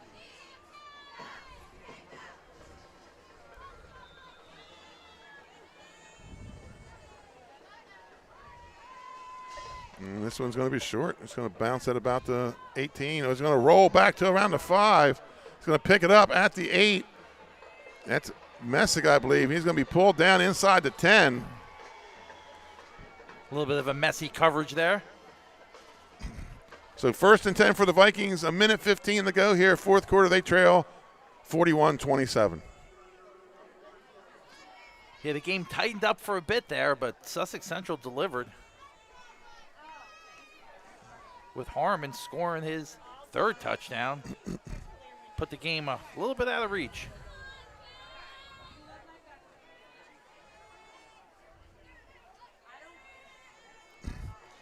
First and 10, Cape Henlopen. Ball at their own 8-yard line.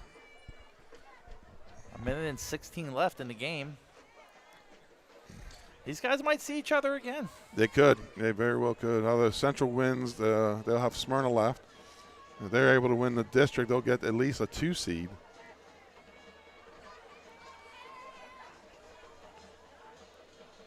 Two receivers come to the near side.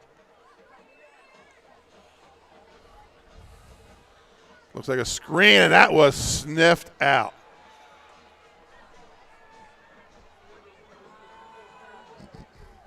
I can't get a number on that yet.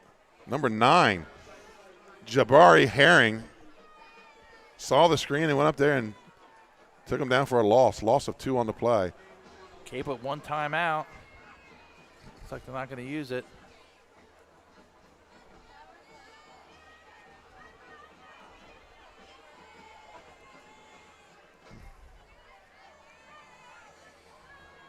Draw play to Messick. He gets it out to about the 15. Clock goes under 30 seconds. And John Wells and the Golden Knights are going to move to 5-1, Scott. Just a really well-played game on both sides. Strange beginning. It wasn't what we expected. Bell goes over 1,000 yards. And Cape's going to let time run out. Plenty of sportsmanship between the two teams. Yeah, well played, a well-coached game. Sussex Central is going to leave here victorious. They're going to avenge their loss in the playoffs last year to end the season. A game that I know they look forward to. So, Scott, we're going to start with our Pest of the Game, brought to you by Active Pest Solution. And I think we agree. Number 23, Sam Pusey, is our Pest of the Game. Absolutely, great game. He was their leading tackler coming in, and he did not disappoint. Let's get to the post-game stats. Sussex Central, 323 total yards, all of it ground and pound. Cape Henlopen, 298, 169 rushing, passing 129. Bell, 14 carries, 166 yards. Sturgis, 6 for 44. Harriman, 12 for 63. Richards had 40 yards. Messick had 100 yards for the Cape Henlopen Vikings. Tingle, 13 of 30 for 129 yards. Scott, it's time for our Delaware 302 player of the game. Who do you got? It's got to be Harmon. Yes, it is. Number 7, Will Harmon, 3 touchdowns for the Golden Knights. And he will don the bling chain here for 302 Sports.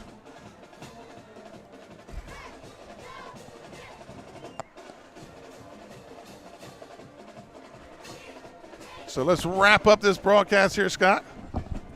Next week, we head to Greenwood for the first time this season for a cross-district battle with the Wilmington Twins Quakers 3-3 and the Woodbridge Blue Raiders 4-1. Pre-game show at 6:35 with kickoff at 7.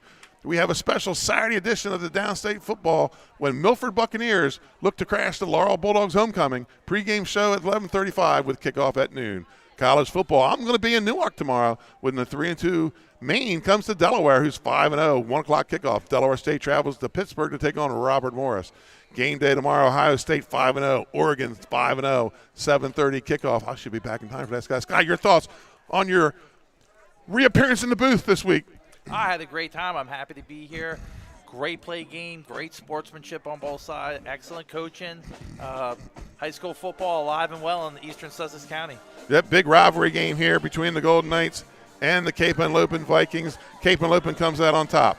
That's a wrap for tonight's Downstate Game of the Week. For our cameraman, Brandon Hill, Donald Flowers, Owen Smith on the sideline, Matthew Westcott, our statistician, Dave Marvel, Kristen Mitchell in Lewis, and my broadcast partner, Scott Kammerer. I'm Benny Mitchell. Thank you for watching. Repeat. Again, one more time, Scott. 41-27. The Cape Henlopen Vikings fall to 4-2 on the season. Sussex Central goes to 5-1. Have a safe sports-filled weekend from all of us here at Delaware Live, powered by 302 Sports. Good night, Delaware sports fans.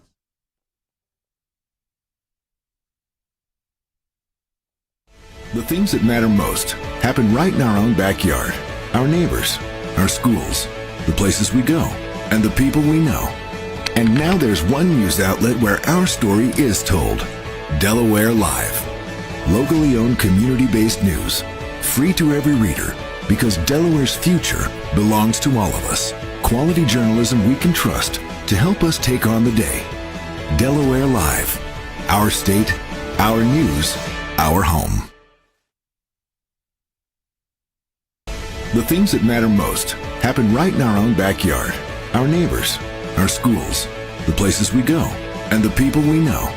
And now there's one news outlet where our story is told. Delaware Live. Locally owned, community-based news. Free to every reader, because Delaware's future belongs to all of us.